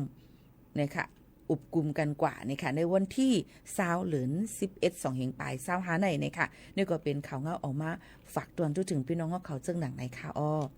หรือใจถ่อมด้วยแทงเพียงความหวานหูถูกใจกันก่อนจนขึ้นมาอุบโอจำกันแทงกำนึงค่ะ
ค่ะถ่อมเพียงความจำกันในตอนการเฮาค่ะที่ในกำนำที่เป็นข่าวเงาออกมาฝากตอนทุกถึงพี่น้องเขาค่ะย้ำพ้องเดเหลียวก็ลองเปลี่ยนไปแลกลายมานำหนาเนี่ยค่ะต้องได้เปิดสปอตในตอนการตัดที่เขาในห้องการเฮาก็ปกว่าเป็นเศร้ามานี่แล้วค่ะข่าวแท่งเฮที่เลยอยู่จำกันอิดออดนึงก็ดำถึงโจม่วงค่ะนกไว้กาซึ่งหือกอลีค่ะข่าวยามในมันมีการคะแนนตอนตัดที่เฮาค่ะหมอจัดหมอวังหมอแจกแผลนั่นขนาดเนาะก็นั่นแหละเพราะว่ามันก็ว่าคันตะรับตานอนน่ะเลยรับเลยนอนเนี่ยค่ะว่าก็เฮ็ดสั่งมามันก็ว่าเคล็ดลับเคยนอนน่ะคันลูกย้อนบ่สั่งเลยสิไปใครฆ่าเพราะใครนอนบ่ทันนั่นบางปอกบางเลยมาในเฮาได้จอมใจเฮาคาทั้งหมดบ่เป็นกว่าอำไรเนี่ยค่ะเฮาโหลเลยหมอคัดเป็ดใจเฮาคาอันคันอันเอิ้นอันอำลีทั้งหมดทั้งเสียงนั่นค่ะย่อก็เปลี่ยนไปหลากหลายกว่ามันได้เป็นนำต้นพรดีตอนตาเฮาคาไหลจังไหนค่ะพี่น้องเขาก็มาฝากตอนจนถึงพี่น้องเขากูวันๆจังหนังไหนค่ะมีพี่น้องเขาย้อนเพ่งความกันเข้ามาตั้งนำตั้งหลายมาได้เป็นตั้งปีใจหลงเก่งตองนะคะกับสืบมาตั้งฝนค่ะว่าย้อนความกาลำเจอกดใจเหลาเปิ้งนะคะแล้วก็เต็มมีแทงถามว่าอยู่ตั้งหลายทั่วมาค่ะใจเหลาเปิ้งค่ะใจทำดีๆนะคะเนาะบางปองมาเลี้ยงฟงเฮามันติ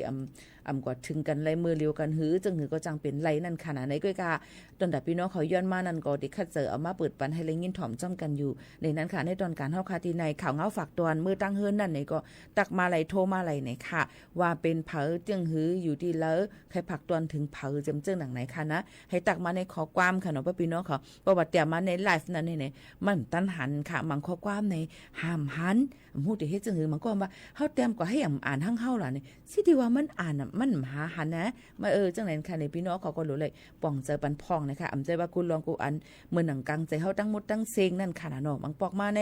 ตัวด่าอีสังก้อยตอนด่าตัวเฮายังถูกใจเฮาตั้งเซงย้อนนั้นแหละรู้เลยหมอปล่อยวางรู้เลยหมอป่องเจอปันในนั่นค่ะพี่น้องเขาโยก็ตอนด่าเพ่งความอันย้อนกันเข้ามาเพ่งความในใครเปิดปันตอนด่าอะไรเงี้ยชอบเนี่ยมันปันพ่อนหลีดอนด่าพี่น้องเขานั่นค่ะนะเนาะบางอันมาในเปิดถอมทั้งกล้วยก็ยังไรก่อนบางปอกบางอะไรมาในเพราะว่าเขาใกล้ๆมาเปิดทำเดียวว่าปันแห้งน่ะแหละโนเนี่ยถูกใจมีกลมรีใจพึ่งค่ะพี่น้องเขาย้อนนั้นเฮาพี่น้องเขาป่องเจอปันลองตั้งเจอในจอมในนั่นค่ะพี่น้องเขาก็มาฝากตอนถึงกันค่ะเนาะเยอะก็มาด้วยเทียงไหนนั่นค่ะพี่น้องเขาค่ะเมื่อในเป็นวันอันดีเฮาค่ะเลยทบจอมกันเยาเนี่ยค่ะเป็นวันลีตอนตาเฮาฮะกูวันเสอำกาเนี่ยนั่นค่ะเยอะก็เกี่ยวกับไปลองเฮียงการตั้งกัมพูชาในค่ะเพราะว่าไว้คว้างมันหมดอายุเยาว์เนี่ยค่ะเปิ้นก็ปันอยู่นั่นค่ะนะเนาะถ่ายตั้งจอมห้องหลวงเขาขำปันอยู่ให้ปอกมือขึ้นเฮิรนจำหนังอันจำหนังอันลาดไว้มือมติครมเมื่อวันที่19เดือน8 2เฮงปลาย25ป่นมานั่นซึ่งหนังในค่ะก็นั้นได้ก็ได้เอาเกี่ยวกับเลยลองเฮียงการในค่ะตอนตาวัดไว้พี่น้องเขาจะเจิดบทอายุจะนั้นมันก็ให้ยืนให้ต่อกันให้เย้าโตนั่นค่ะนะเนาะหนังคือบ่ได้คือตันข้าวยามมันเนี่ยค่ะเฮ็ดจอมในต้องถามกับภายสถานการงาน7ตอนอันพี่น้องเขาอยู่นั่นก็ติเตอร์ลีเลเซเปิ้นซึ่งหนังในค่ะพี่น้องเขาฝากตอนถึงพี่น้องเขาให้เลยยินถ่อมจ้อมกันค่ะเฮาอ่อนกันกว่ายินถ่อมด้วยเพียงความอันย้อนกันเข้ามาเทียงค่ะเนาะเพื่อกระจ่องที่มีเต็มหูค่ะนะหาด้วยก่อน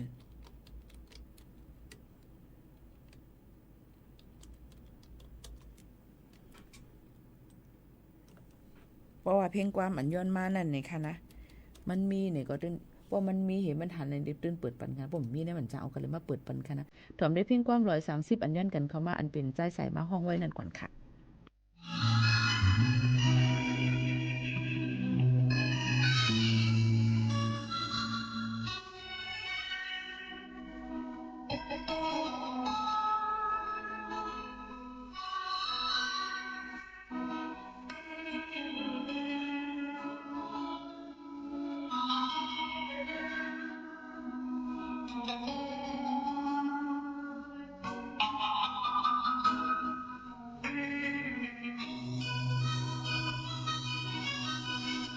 vàng rực rỡ rồi tôi nụ vì phần tao có mong âu mặn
อ๋อค่ะปอแม่พี่น้องเขาค่ะถ่อมซ้ำกันที่ไหนเนี่ยค่ะบางปอกบางอะไรมานี่ก็เพราะว่าคาราดึงวัดดึงไว้ไหนขับรู้เลยว่าจะกัดจะเย็นเต้ๆเนี่ยค่ะเกี่ยวกับไปลองพี่น้องแห่งการยันเมืองเขาค่ะในอำเจอเลยว่าหั่งกันค่ะมันก็ว่าเป็นนานก็ให้ไปวางเตะติ๊กๆล่ะอำจะก็มันเหมือนนั่นเตะค่ะพี่น้องเขาเปิ้นว่าเรื่องไว้เนี่ยวัดไว้เนี่ยเปิ้นลาว่าป้อลูกอ่อนมีวัดไว้อีสางตั้งเมืองจึงไทยในเปิ้นยืนเลืองกว่าปันตั้งไผ่จอมพ่องหลวงอันเปิ้นเหตุการณ์ตัวเตี้ยนก้นเมืองเนี่ยว่าถูกดีไล่ปันให้เขาเลยเฮียนลีสอนการป้ายปัญญาลงป้ายอยู่ลีหยุ่มลีกินวันในก่อยยอดยาที่ห้องยาเยี่ยวก็หมอบปันให้ลายฝ่ายโฮมจู่ตุ่มไว้เสส่งมายืนปันเที่ยงหนังหือเปิ้นบ่ติครึ่งปองให้สร้างกว่าปันนั่นมันก็ถามว่าป้อไรเล็กจี้ต้องถ่ายวัดไรเล็กจี้เป็นไว้ในห้องเฮนค่ะกวยกามันก็เตมีเทียงปึงมันว่าลูกอ่อนจงมันเฮ็ดลองตั้งดีปันตึงเมืองหือเหมือนนางตัวอย่างมันเด็กชายหม่องทองดีอันนั้นน่ะมันปักเต้าเจเฮอมีนเฮียก็ส่งกับแข่งตังจึงเมืองเห็นน่ะดอกมันมีเฮ็ดลีหือยก็ลูกอ่อนอันอยู่ในนั่นมันเป็นจังหือปองมันเตมีค่ะอูเมมันมีจิละเปิ้นเดทามกว่าเป็นเงาหักศักดิ์ศรีคือใหญ่ๆซึ่งนั้นค่ะอ๋อยก็มันก็ว่าลูกเฮาเกิดเมืองไทยอ๋อจ่องเฮาเฮ็ดวัดไรลูกเฮาในบ่มีหังจ่องเดไรวัดไรมีสังในจะว่าเดไรวัดไรกำเหลียวในค่ะเดไรตุ้ยก่อนว่าปืนลูกอ่อนน่ะมันเป็นดีแล้วจึงอูเมมันจะไว้วัดไว้อีสางวัดไว้นั่นจ่องหำเมียนกึ่งหำเจ้าหนังมติครมอันเปิ้นตั้มวางไว้หือในมันเต็มมีทั้ง1 2 3 4 5ให้ไหนค่ะบ่ถามมาเลยลองตั้งที่ซบหลายๆเตรียมมาหลายๆเตรียมถูกเมียนพร้อมถูกเมียนพองในจังตอบปันให้มันเตียดต่อจังซับเซบันพี่น้องเขาไล่อันลีเลเซเปิ้นจ่องฮู้คาโลเฮ็ดจึงหือ1พี่น้องเขามีไว้วัดไว้อีสาง2ลูกล่างพี่น้องเขานั้นมีไว้วัดไว้อีสางเอาเงาหักศักดิ์ศรีอันเฮามีอันลูกเฮามีนั่นสิพี่น้องเขาเฮ็ดวัดที่ไหนเปิ้นออกบันที่เวียงแหงกว่าที่อำเภอเวียงแหงค่ะออกแม่ริมกว่าที่อำเภอแม่ริมค่ะออกแม่แตงกว่าที่อำเภอแม่แตงค่ะออกกรุงเทพกว่าที่กรุงเทพตีแขวงตีเขตที่เฮาอยู่นั่นไหนค่ะย้อนนั้น อันนี้เลยเซเปิ้นอย่าถามค่ะอย่าถามก้นจำจะแหนะกว่าถามตีเจ้าหน้าที่อันเฮาค่ะอันเปิดออกปันวัดไปเฮาค่ะอันเป็นต้นเงาหักศักดิ์ศรีมันนั่นเตลีเลยเซเปิ้นค่ะพี่น้องเขานี่ก็มาฝากปันค่ะมันก็ว่าอันมาลัดนั่นที่อย่างไรเฮาดำไรเฮาอยู่เป็น20-30 ปีตัวก่อนว่าทร38ขอแบบ89หมายกับโตเป็นบุคคลชาติพันธุ์อื่นๆไม่นู่นนี่นั่นไม่มันเตมีแทงเปิงกันจังไหนเฮ็ดไหนอ๋อกอบนั้นพี่น้องเขาหลูเลยฮู้ว่าโตเจ้าเก่าใจไว้วัดไหวอีสัง2วัดไหวพี่น้องเขานั่นอันมีทะเบียน89ก็ย้อนคัดมาด้วยว่าเข้ามาเมินแล้วจังจึงหือตึงไรสันชาติอีหังเคยอีหังเจอในค่ะกอบนั้นลอกไล่เจอในมันย่อยย่ำเนี่ยบางเมียวมามีขอตอบปันพี่น้องเขาฮึกถูกเมียนใจไล่นั่นก็ป้อลาดป้อถามมาเมียวเฮาตอบว่าเมียวเหมือนก็จังเป็นไรลีเลยเสเปิ้นพี่น้องเขาก็ต้องถามภายที่ดั้งเจ้าหน้าที่ภายการปกครองเตลีเลยเสเปิ้นที่อำเภอที่ลุ่มใจเวียงนั่นลีเลยเสเปิ้นเตไลขอตอบลีเสเปิ้นค่ะมันก็ลาดว่าอยู่ในทะเบียนบ้านกลางเฮาเนี่ยจำหน่ายก็เฮียงเลยก็อยู่ในทะเบียนบ้านกลางเฮียงห่ำเปิ้นปันให้แจ้งเขาแจ้งออกนั่น15วันเฮียงนำแจ้งออกมาอยู่ในทะเบียนกวนเฮือนล่ะจังไหนมันก็มีค่ะกำนั้นพี่น้องขอมใจว่าเปิ้นเฮ็ดอันในยาวแต่ไรขนาดก้อยเนี่ยเฮาหลูเลยขึ้นติดตามเจ้ามาเป็นจังหือพองเฮ็ดไหนค่ะนะมันลำลองเนี่ยในค่ะยก็ยำพองตะเหลวนั่นนอนดาเดกินจิกดอกจอกเนกะหน้าลองดาเดเฮ็ดหลายลองหลายอันนั้นเปิ้นก็กด7กดทัดนำเนี่ยในค่ะเนาะเหมือนหนังว่าเพราะว่ามาเกิดตัวอย่างมันมาเกิดที่ห้องยามแม่เด็กที่จำที่ห้องปล่อยเสียงเฮาขาในจังไหนค่ะยก็เพราะว่าเกิดเนี่ยก็เป็นอูมันน่ะเดเลยกว่าแจ้งเกิดตีแขวงที่หิมเฮาเนี่ยแขวงเมงลายกันในหิมเฮาเนี่ยไปมาป่นห้องปล่อยเสียงกะเพราะกว่าเนี่ยอูเมงมีไว้วัดไหวอีสังเนี่ยฮัลโหลเลยตัวทีแมนนั่นขนาดเนาะกำจำจื้อพิษกว่าอิดออดได้กว่ามันก็หยาบจังไหนค่ะนะลองตั้งอันนี้ก็ลำลองเนี่ยในนั่นค่ะพี่น้องเขาก้อยกาเพราะว่าใครพูดลอกไล่ย่อยย่ำเทียงใครให้ปีมัวเขาขึ้นหมอกลาดปันคาเนี่ยก็กับสืบมาตั้งช่องขอความแชทส่วนตัวเนี่ยค่ะเนาะมันเตะเลยง่ายหนังหือมันบ่เตะเลยนี้หลักฐานเงาหักศักดิ์ศรีมันย่อก็อุบโอกันกว่าเลยง่ายจังนั้นค่ะพี่น้องเขาค่ะอันในลาดเลยลองตั้งตีกำนำพี่น้องเขาได้ถามคำว่าน้ำน่ะจังเปิ้นทับเฮ็ดไว้ค่ะเฮ็ดเฮ็ดตีปีก็เลยถามมาหมดอ่ะก็เฮ็ดได้ต่างก็เฮ็ดจังนั้นว่าเหมือนเจิงว่าเป็นบ่สุรูเฮาในอันลูกวิบ่รู้หรือไม่แม่บ่ถามเฮากว่ากำถามมีอ้อมได้จะอย่าวางขายซื้อโคเลยขายซื้อโคก่อนค้านี่นะเลยขายซื้อโคก่อนนี่ค่ะเนาะเยอะก็เหอะว่าเปิ้นว่ายินจงขอบใจซื้อโคในเปิ้นว่าเนี่ย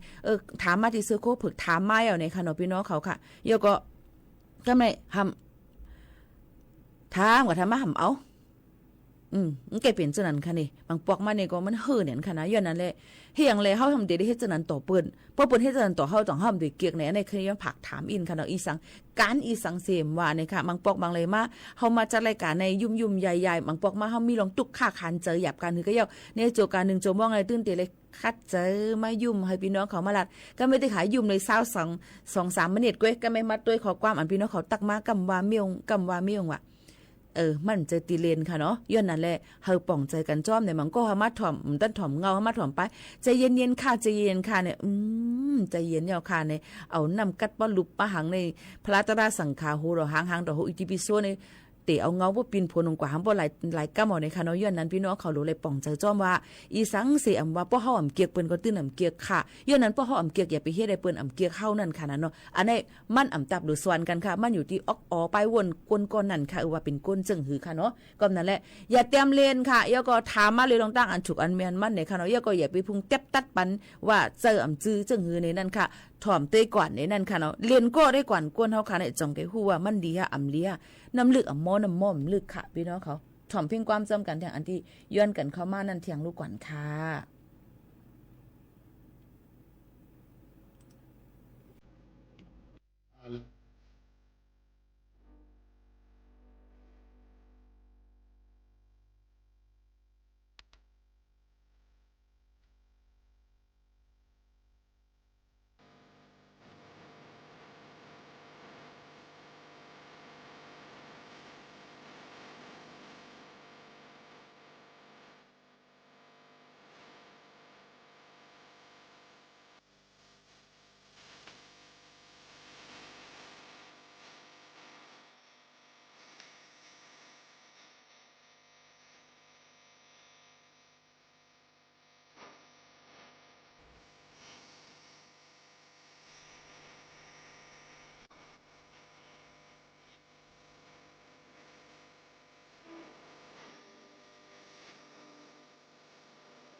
ชมเพียงความจำกันนะคะข้าวย่างก็จำหมดจำเซ็งอำไข่ผัดก็ตีเลยยันย้อนบอกว่าข้าวย่ำในอำไปทาเผอในนั่นค่ะ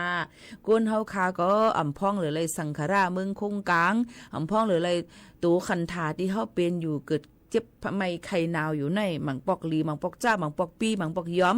ก็จางเป็นไรก้อยการซึ่งหือกอลีปีก็เย้ายอมก็เย้าอันลำลองหรือเสเปิ้นนั่น1ป้ายอยู่ลีเฮาคาแต่เลยแก่นแข็งมุนแรงหลีในนั่นค่ะ2เฮาก็เพราะว่ายุ่มนี่กินหวานมันมีรองลดยาตัวหวานนะคะที่เลยหางเฮียนไว้ตาสิจึงไหนค่ะเนาะมีกินเก็บเงินออมนะคะพี่น้องเฮาเขาค่ะซึ่งในลำลองเลยสิเปิ้นเย้าในค่ะนะนี่ก็มาฝากตอนจุดถึงพี่น้องเฮาเขาค่ะมาถ่อมด้วยข่าวเงากันอีกอ่อนนึงค่ะเจ้าหน้าที่สอบสวนกลางเขานะคะตียอบไล่4มอยาอันเป็นมอยาอันเถินนั่นค่ะเนาะอันอาซักเล็กเสเปิ้นในมีอยู่อาซัก22นะคะอำฮู้เกี่ยวกับไปลองเฮ็ดคิวเสอิดนะคะก้อยกาว่ากำนำเฮียนหู้เอาเนื้อสื่อออนไลน์เป็นลักเสเนี่ยค่ะมันก็เป็นยามเป็นก้นจอยแถมก้นจอยรูรวมด้วยถึงไผ่โมยานั่นมาไผ่เคียวนั่นมาก่อนแล้วก็ขึ้นคัดใจมาเปิดเอาเสียงฮังกุ้ยเปิดเป็นเสียงเฮ็ดเคียวฮังกุ้ยเนี่ยค่ะแล้วก็มีคนรู้ซุ่มกว่าเป็นหลายร้อยก้อเนี่ยค่ะเนาะพี่น้องเขาค่ะเนาะกำนำก็ได้เป็น delivery ในนั่นค่ะพี่น้องเขาค่ะกำนำก็ได้เป็นแบบ delivery เนี่ยค่ะลาดมาให้ก็เฮ็ดปันให้ไหนค่ะอันเคยเฮ็ดคิวค่ะเนี่ยนะมีคิวค่ะนั่นนะจังนั้นในค่ะเนาะพี่น้องเขาค่ะในค่ะก็เปิ้นนั้นแลลองตั้งซื่อในก็มันติจังติเจอติถังจังไหนค่ะนะพี่น้องเขารู้เลยฟังกันไว้จอมในนั่นค่ะเจ้าหน้าที่เขาก็ตียอบเลย4ก่อนในพื้นที่กรุงเทพมหานครนนทบุรีปทุมธานีค่ะก็ได้เป็นนางสาวณัฐนิตนะคะอาศัก22ปีนะคะยิดของกลางไหลเล็กติดคิวนั่นนะคะลวดติดคิวอันเฮ็ดเกี่ยวกับเรื่องเคียวเนี่ยค่ะเนาะทั้งหมดก่อนนำเนี่ยนะคะเนาะเดี๋ยวก็มีคนเฮ็ดจอมแทง3ก็4ก็เจิงหนังไรเนี่ยค่ะก็นั้นลองตั้งเจ้าในก็เจ้าหน้าที่เขาว่ามีไว้ลองเลยเฮียนจบจันผายเฮ็ดเคียวในเสมหลักมาเปิดเสียงเดี๋ยวก็บ่บนห้องก็ติเลยก็ให้กันนันกาขันซ้ำถูกจังไหนค่ะหรือเลยฟังกันไว้จอมไหนนั่นค่ะเดี๋ยวก็จังที่เจอจังถึงอสักสายใจเลยค่ะนะเดี๋ยวก็ทางเตลีห่ำดีเส้นก็มีกำนำเตลีหันพี่น้องเมืองใต้เมืองหังกุติกูตั้งแต่เหลียวในเปิ้นเดียวกันกับมีคิวเฮ็ดคิวกันนั่นค่ะเนาะนั่นคือเพราะมันงอกก็ให้มันอย่าไปงอกในจังได๋เวลาถามว่าอันก้นยามเฮ็ดนั่นเผื่อว่าเฮ็ดเดียวอย่าเขาได้ใส่รีเทนเนอร์ไว้ตั้งปีนั่นค่ะเนาะว่าจ่องมันรีเฮ็ดอันนั้นป้อมหนาละกับรู้เฮ็ดเอาค่ะจังไหนค่ะว่าเนาะกุศลกรรมดีอินขนาดนั้นนะป้อไปเปลี่ยนทั้งป้อว่านั้นได้ก็มาเกี่ยวหังก็หยาบเนี่ยนี่ค่ะว่าเคี้ยวนี่ก็ไข่ควันจังนั้นค่ะก็เปิ้นเฮาค่ะก็ยามมันนั่นค่ะเนาะจังนั้นนี่ค่ะมันก็ในเปิ้นใส่เขาก็ไข่เสิร์ฟเป็นแฟชั่นนะคะก็กะอันเปิ้นเฮ็ดมันก็นั้นเคี้ยวมันอำลีเคี้ยวมันงอเคี้ยวมันซ่อนนั่นนี่ก็เปิ้นก็ต้องไข่เฮ็ดจังนั้นค่ะเนาะก็เป็นจังนั้นค่ะนี่ก็มาฝากไว้ปันพี่น้องเขาให้เลยถ่อมจ้องกันแทงอีกนึงให้เป็นเปิ้นฮู้ตั้งหันกว่าในค่ะนะข้าวย่างหมดเซ็งค่ะพี่น้องเขาได้ย้อนผัดยานมือกว่าก่อนส่งขึ้นมาฮุบมาทุบจ้อมปอแม่พี่น้องเขาแทงค่ะขอบใจถึงกูก็เอาข้าวย่างมีกาขันมาถ่อมจ้ำกันจ้องขึ้นทบกันแทงค่ะม่อนๆค่ะหมายถึงค่ะ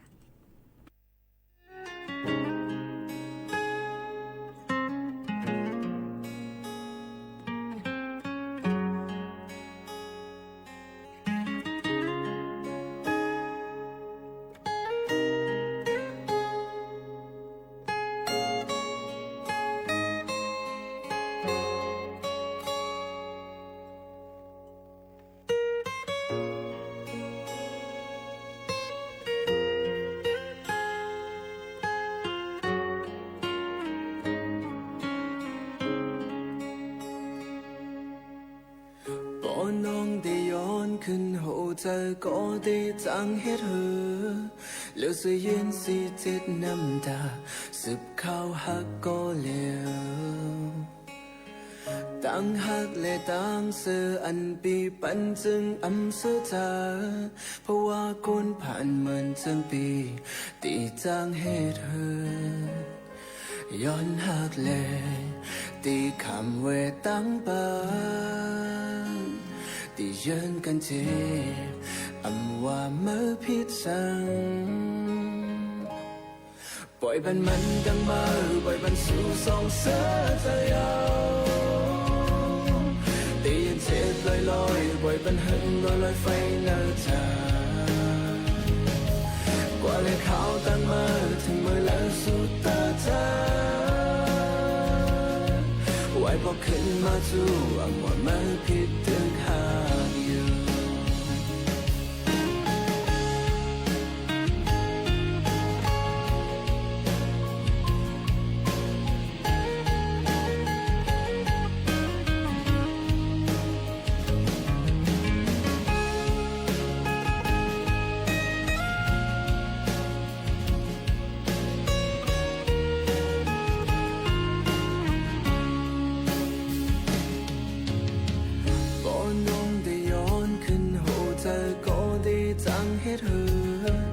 แล้วสิยินสิเจ็ดน้ำตา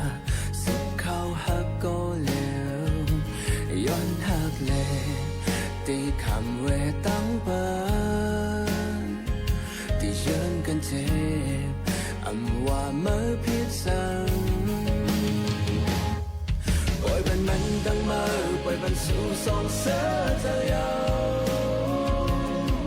ตีนเจ็บลอยลอยปล่อยบันหึงลอยลอยไฟเนื้อเธอ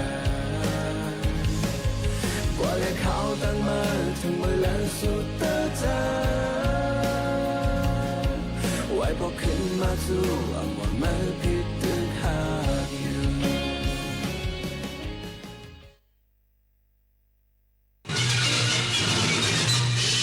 สถานีวิทยุกระจายเสียงแห่งประเทศไทยและเครือข่ายทั่วประเทศเสนอข่าวต้นชั่วโมงรู้เร็วรู้จริงเกาะติดทุกสถานการณ์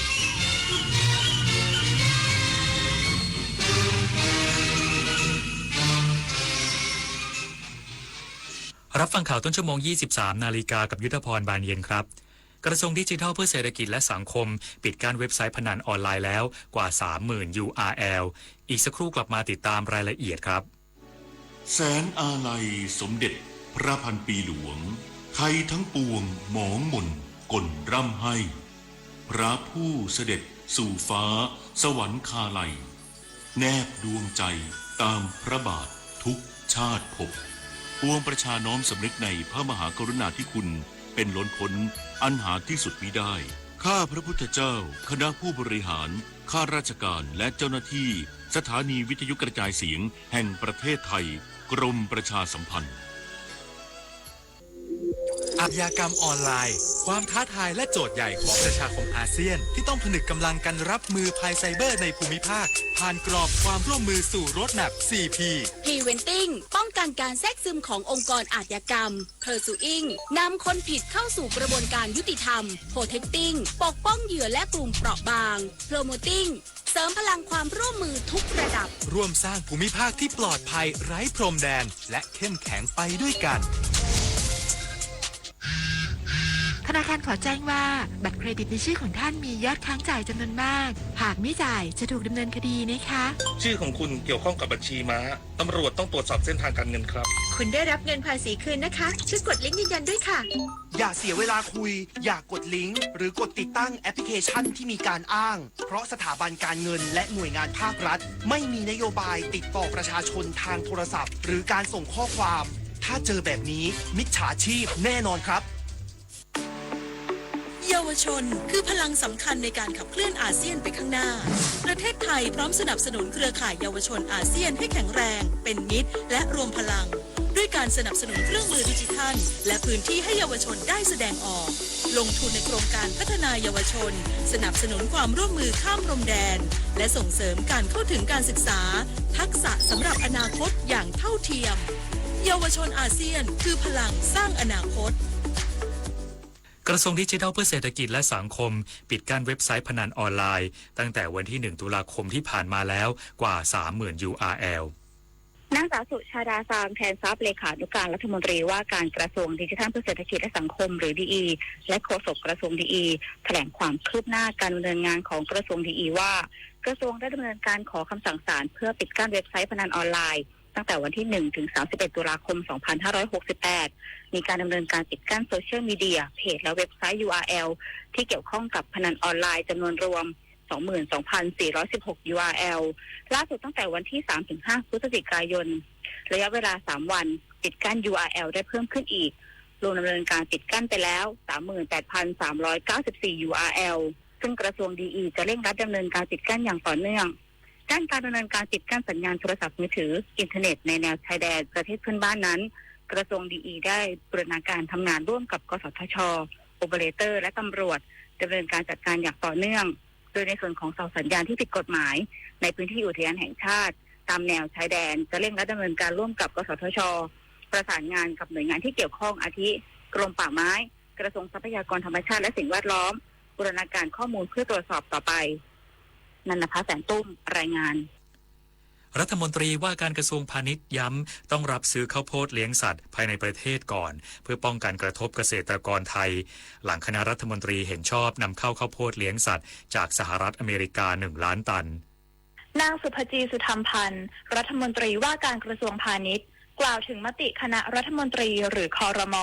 เห็นชอบนำเข้าข้าวโพดเลี้ยงสัตว์จากสหรัฐอเมริกา1 ล้านตันภาษี0%ว่าสาเหตุที่จำเป็นต้องนำเข้าข้าวโพดเลี้ยงสัตว์จากต่างประเทศเนื่องจากในระยะเวลา1 ปีประเทศไทยมีความต้องการข้าวโพดเลี้ยงสัตว์สูงกว่า9 ล้านตันแต่ปัจจุบันเกษตรกรไทยผลิตข้าวโพดเลี้ยงสัตว์ได้เพียง 4.5 ล้านตันเท่านั้นซึ่งไม่พอกับความต้องการภายในประเทศโดยมาตรการนำเข้าที่กำหนดไว้คือให้ผู้นำเข้ารับซื้อข้าวโพดในประเทศในอัตรา3 ส่วนต่อการนำเข้า1 ส่วนคิดเป็น 1.5 ล้านตันหรือการซื้อขายภายในประเทศให้หมดก่อนถึงจะสามารถนำเข้ามาได้เพื่อไม่ให้กระทบกับเกษตรกรไทยขณะนี้ยังไม่ได้มีการเจรจากับทางสหรัฐอเมริกาแบบเป็นลายลักษณ์อักษรและต้องหารือเรื่องนี้ต่อไปส่วนของกระทรวงพาณิชย์มีมาตรการชัดเจนจะไม่นำเข้าสินค้าที่ทำให้เกิดปัญหากับสิ่งแวดล้อมและสินค้าจากกัมพูชาอย่างแน่นอนภูริมปัตย์ โสภาภาครายงานภาครัฐและภาคประชาชนมีมติเห็นร่วมกันยุติการก่อสร้างฝายดักตะกอนในการแก้ปัญหาสารปนเปื้อนในแม่น้ำกกแม่น้ำสายแม่น้ำรวกและพื้นที่อื่นๆที่เกี่ยวข้องเพื่อพิจารณาทางเลือกอื่นที่เหมาะสมในอนาคตนายธีรชลบุญสิทธิ์อธิบดีกรมทรัพยากรน้ำกล่าวถึงผลการประชุมรับฟังความคิดเห็นประชาชนในพื้นที่จังหวัดเชียงใหม่และเชียงรายเพื่อหารือแนวทางการแก้ปัญหาคุณภาพน้ำในแม่น้ำกกแม่น้ำสายแม่น้ำรวกและพื้นที่อื่นๆที่เกี่ยวข้องว่าที่ประชุมมีข้อสรุปร่วมกันยุติการก่อสร้างฝายดักตะกอนตามข้อคิดเห็นและข้อห่วงกังวลของประชาชนในพื้นที่ที่เกรงจะเกิดการสะสมของมลพิษในพื้นที่ดังกล่าวทั้งหมดเพราะอาจส่งผลต่อสิ่งแวดล้อมและสุขภาพของประชาชนในชุมชนซึ่งจะมีการพิจารณาทางเลือกอื่นที่เหมาะสมในอนาคตที่ต้องคุ้มค่ากับการลงทุนการบริหารจัดการและการยอมรับจากภาคประชาชนเพื่อไม่ให้เกิดผลกระทบต่อสิ่งแวดล้อมระบบนิเวศและวิถีชีวิตของชุมชนในพื้นที่ซึ่งเป็นไปตามนโยบายของรัฐบาลต้องทำตามความต้องการของประชาชนเป็นหลักโดยกรมทรัพยากรน้ำจะเร่งประสานความร่วมมือกับกรมทรัพยากรน้ำบาดาลจัดหาแหล่งน้ำสะอาดสำรองทั้งแหล่งน้ำผิวดินแหล่งน้ำบาดาลพร้อมระบบกรองประสิทธิภาพดีให้กับชุมชนที่มีความต้องการให้ภาครัฐเร่งแก้ปัญหาคุณภาพน้ำและจัดหาน้ำสะอาดทดแทนใช้ในครัวเรือนและการเกษตรรวมถึงจะสนับสนุนระบบผลิตน้ำดื่มสะอาดให้กับชุมชนเพื่อลดภาระค่าใช้จ่ายของประชาชนในพื้นที่โดยจะเร่งประสานกรมป่าไม้อนุญาตใช้พื้นที่ป่าสำหรับการขุดบ่อบาดาลปิยาพันธ์ยางเทียนรายงานจบข่าวยุทธพรบานเย็นอ่านรับฟังข่าวครั้งต่อไปเวลา 6 นาฬิกาครับติดตามข่าวที่นำเสนอไปแล้วได้ที่ www.thainews.prd.go.th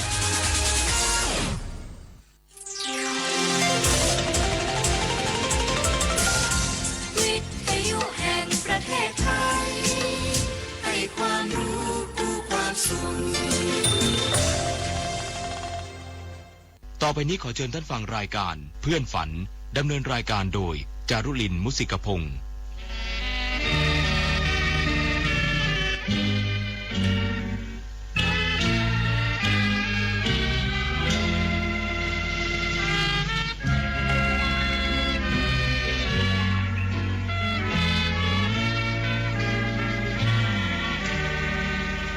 อยากมีเพื่อนรวมฝันในวันนี้วันที่มีเสียงเพลงบรรเลงวอนเดี๋ยวออดอ่อนเดี๋ยวเรื่องลื่นแสนชื่นบานเดี๋ยวสับสานเดี๋ยวโศกซึ้งตรึงหาไทยชั่วโมงที่2ของเพื่อนฝันวันพุธที่12พฤศจิกายน2568บุญประกอบอบกลิ่นยังควบคุมเสียงอยู่นะคะเพลงแรกในช่วงนี้เป็นเสียงของคุณธงชัยแมกกินไตค่ะผลงานของคุณนิติพงษ์ห่อนาคและคุณอภิชัยเย็นพูนสุขชื่อเพลงส่งนางฟ้ากลับสวรรค์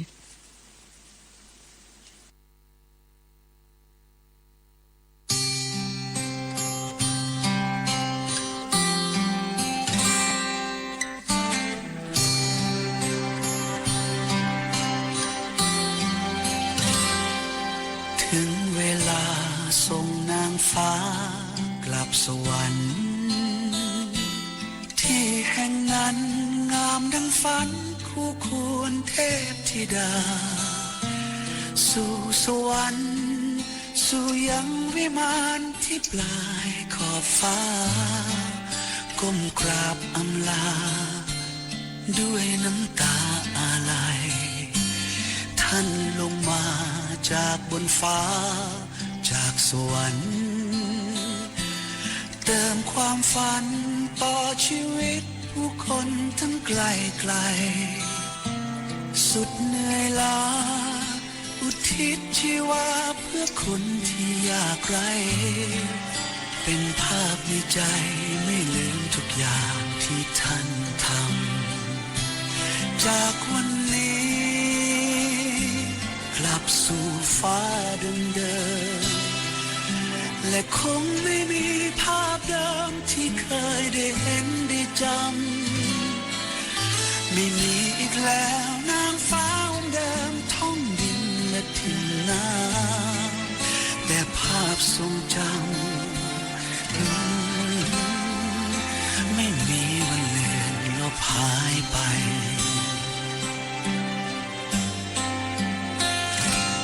ถึงเวลาส่งนางฟ้ากลับสวรรค์ที่แห่งนั้นงามดังฝันและดูสุดแสนไกลยามคิดถึงให้คิดทำดีร่วมมีร่วมจุดหมายนางฟ้าไกลๆทั้งคงยังอยู่ข้างๆเรา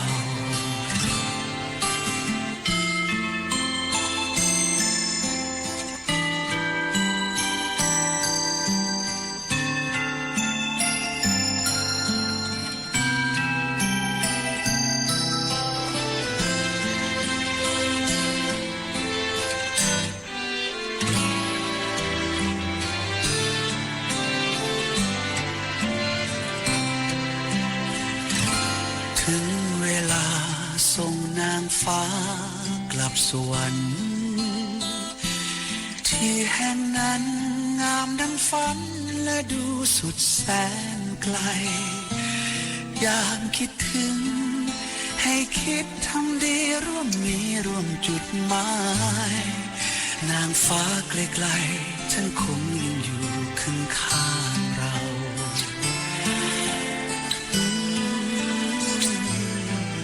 นางฟ้าองค์เดิมท่านคงยังอยู่ข้างๆเรา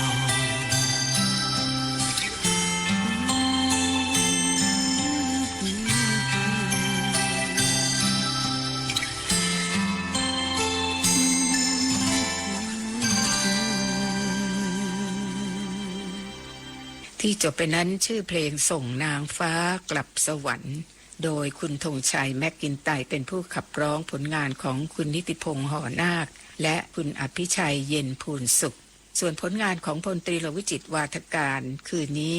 ฟังเพลงมณฑลบูรพา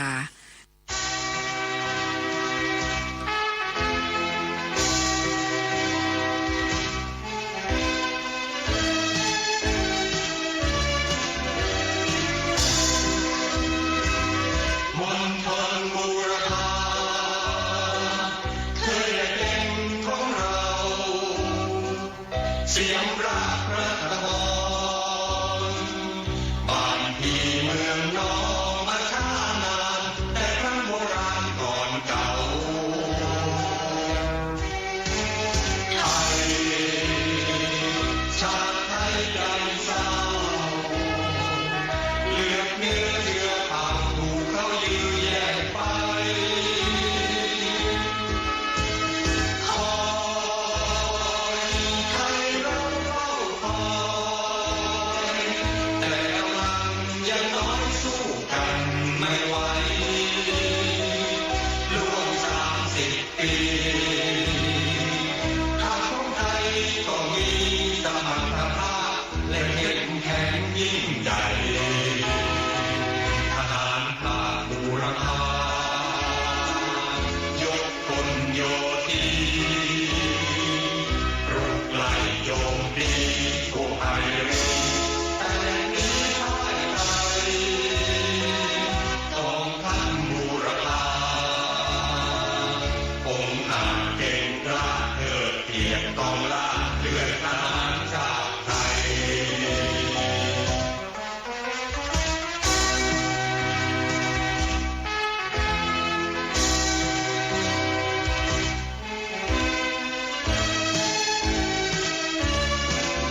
สียงรากกระกระบองบ้านพี่เมืองน้องนาท่านาแต่ครั้งโบราณก่อนเก่าไทยชาติไทยใจเศร้าเลือดเนื้อเชื้อเราเขายื้อแย่งไป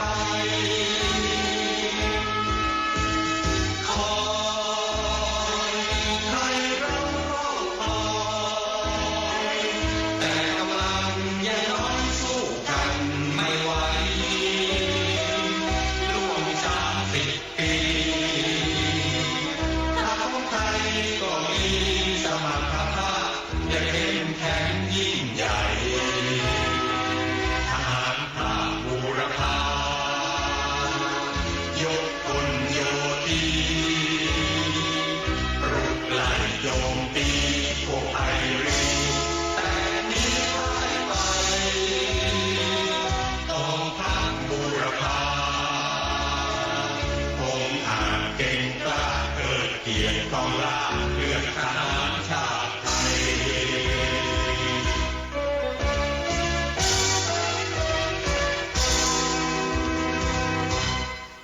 นั่นคือเพลงมณฑลบุรพาผลงานของพลตรีหลวงวิจิตรวาทการขับร้องหมู่โดย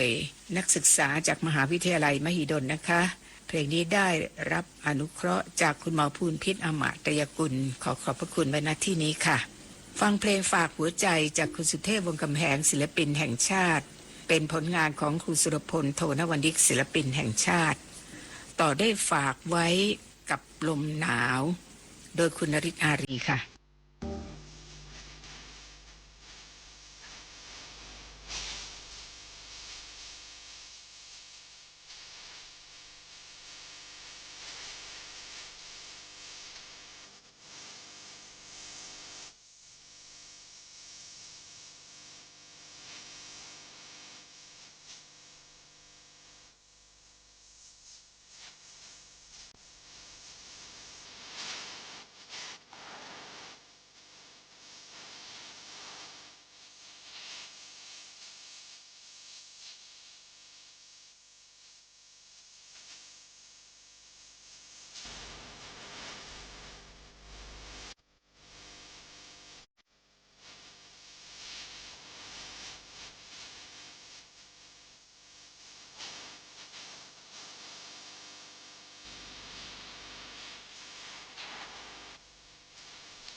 ทุกวิญญา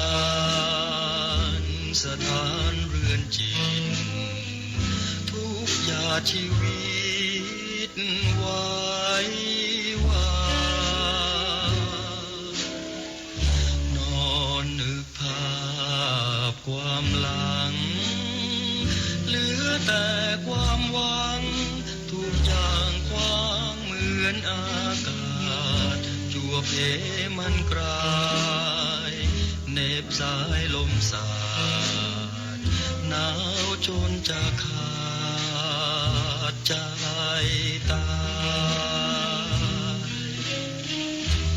บอกลมให้รู้ฉันอยู่กับเสียงลมปลิววีดวิววิววิวพริ้วพรายพอแล้วฉันสั่นไปทั้งกายพัดหอบความหนาวไปสั่นหัวใจเธอลมธรรมชาติคนเหงาซ้ำถูกลมร้าวปลุกเป่าให้หนาวนอนสมคืนคมเกินไปวันไหวเกินคงฉันควรได้คมสวงเธอ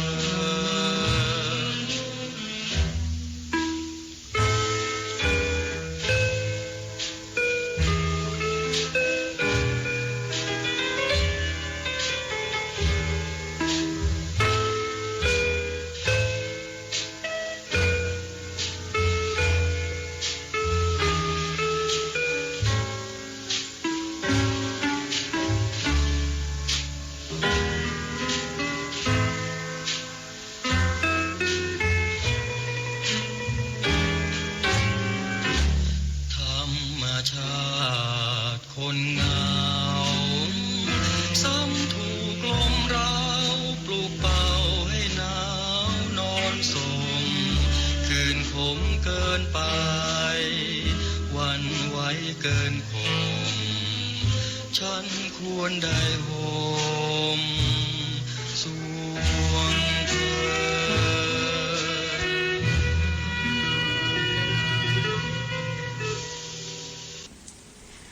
นั่นคือเพลงฝากไว้กับลมหนาวและฝากหัวใจต่อด้วยเสียงของคุณสุพรรณีปิยะศิรานนท์จากช่อง4บางขุนพรหมในสมัยก่อนนะคะขับร้องคู่กับคุณสิทธิโชคแย้มดีเพลงเมื่อเธอจากฉันเป็นเพลงจากภาพยนตร์เรื่องเพลงหวานใจแต่เพลงนี้คุณสุพรรณีและคุณสิทธิโชคมาบันทึกเสียงเมื่อปี 2541 ค่ะเพลงเมื่อคืนนี้โดยคุณชรินทร์ นันทนครศิลปินแห่งชาติบันทึกเสียงเมื่อปี 2498 ผลงานของครูสง่าอารัมพีศิลปินแห่งชาติเพลงที่3เมื่อความรักสลายโดยคุณสวรีภกพันธ์ศิลปินแห่งชาตินะคะผลงานของคุณทวีสุขทองถาวรเ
ใกล้กับฉันปาดฟ้ากับดินจะนอนจะกินคร่ำครวญหวนถึงไม่ไหว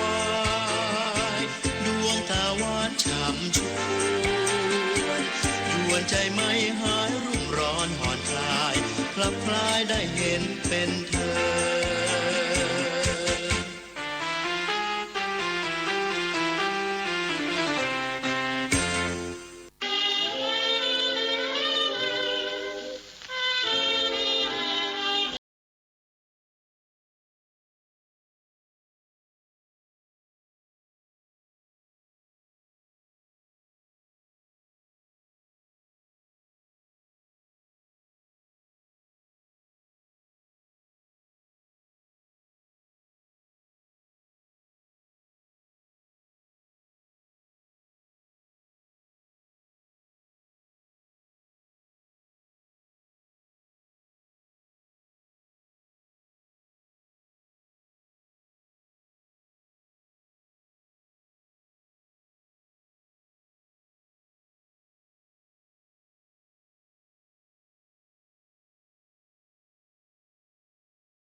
เมื่อคืนนี้คนดีของพี่น่ารักพี่เองยังได้ประจักษ์ว่าน้องน่ารักทุกเวลาคืนนี้ที่ให้สัญญาเว้นดาวเดือนบนฟ้านอกนั้นพี่มอบให้เธอ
อยาก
านผู้ฟังคงเคยฟังเพลงของวราวรเวทหรือคุณหมอวราวุฒิสุมาวงศ์ได้นะคะ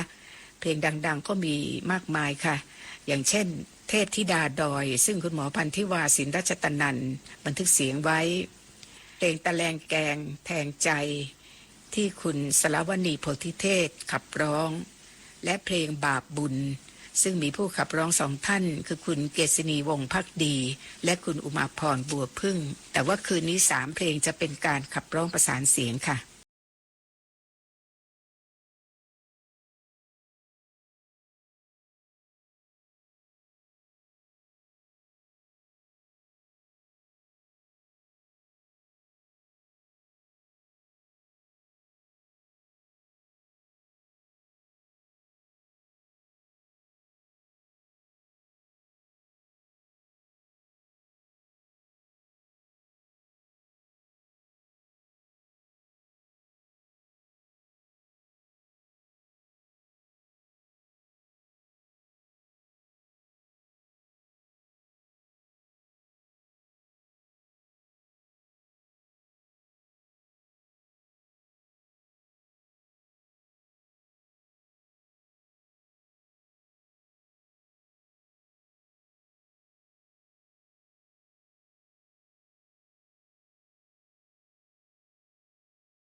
นั่นคือผลงานของวราวรเวทเพลงประสานเสียงคือเทพธิดาดอย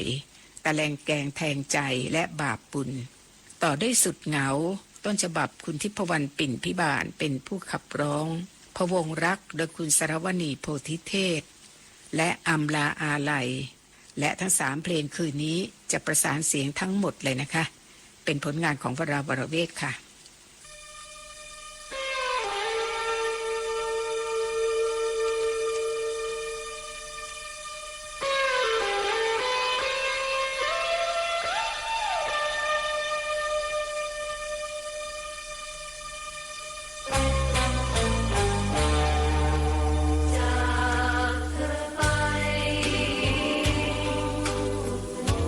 ไม่ใช่เรื่องที่ฉันนั้นอยา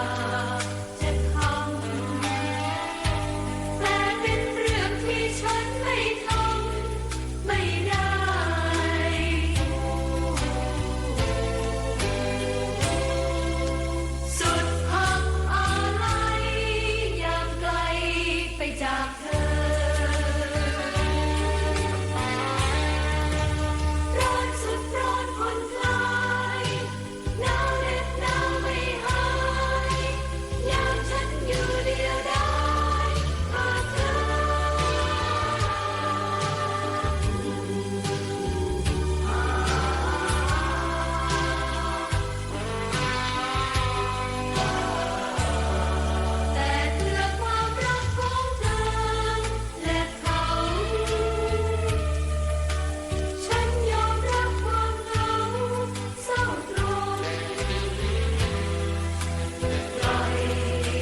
กันแล้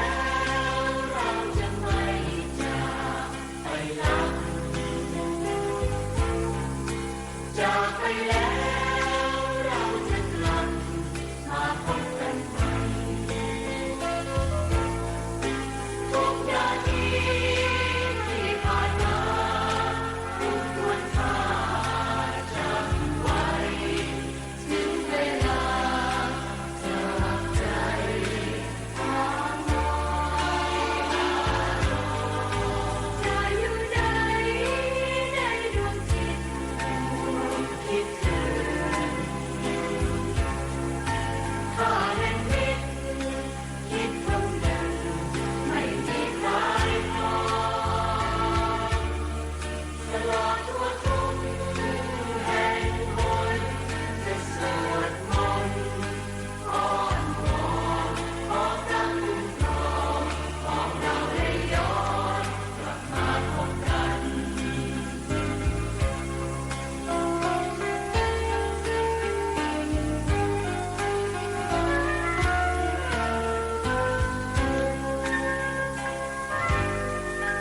จะอยู่ไหน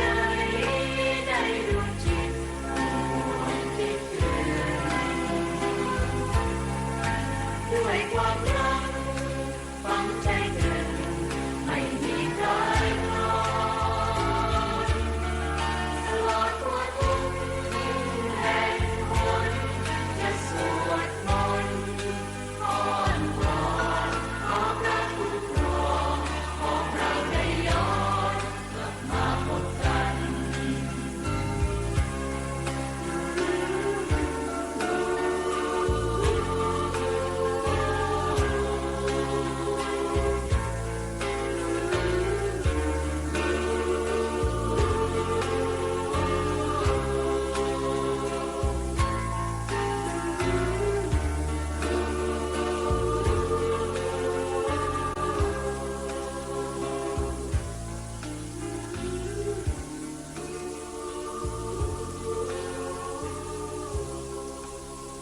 ก่อนจะจากกันคืนนี้ฟังเพลงฝากเพลงถึงเธอโดยคุณธานินทร์อินทรเทพบันทึกเสียงเมื่อปี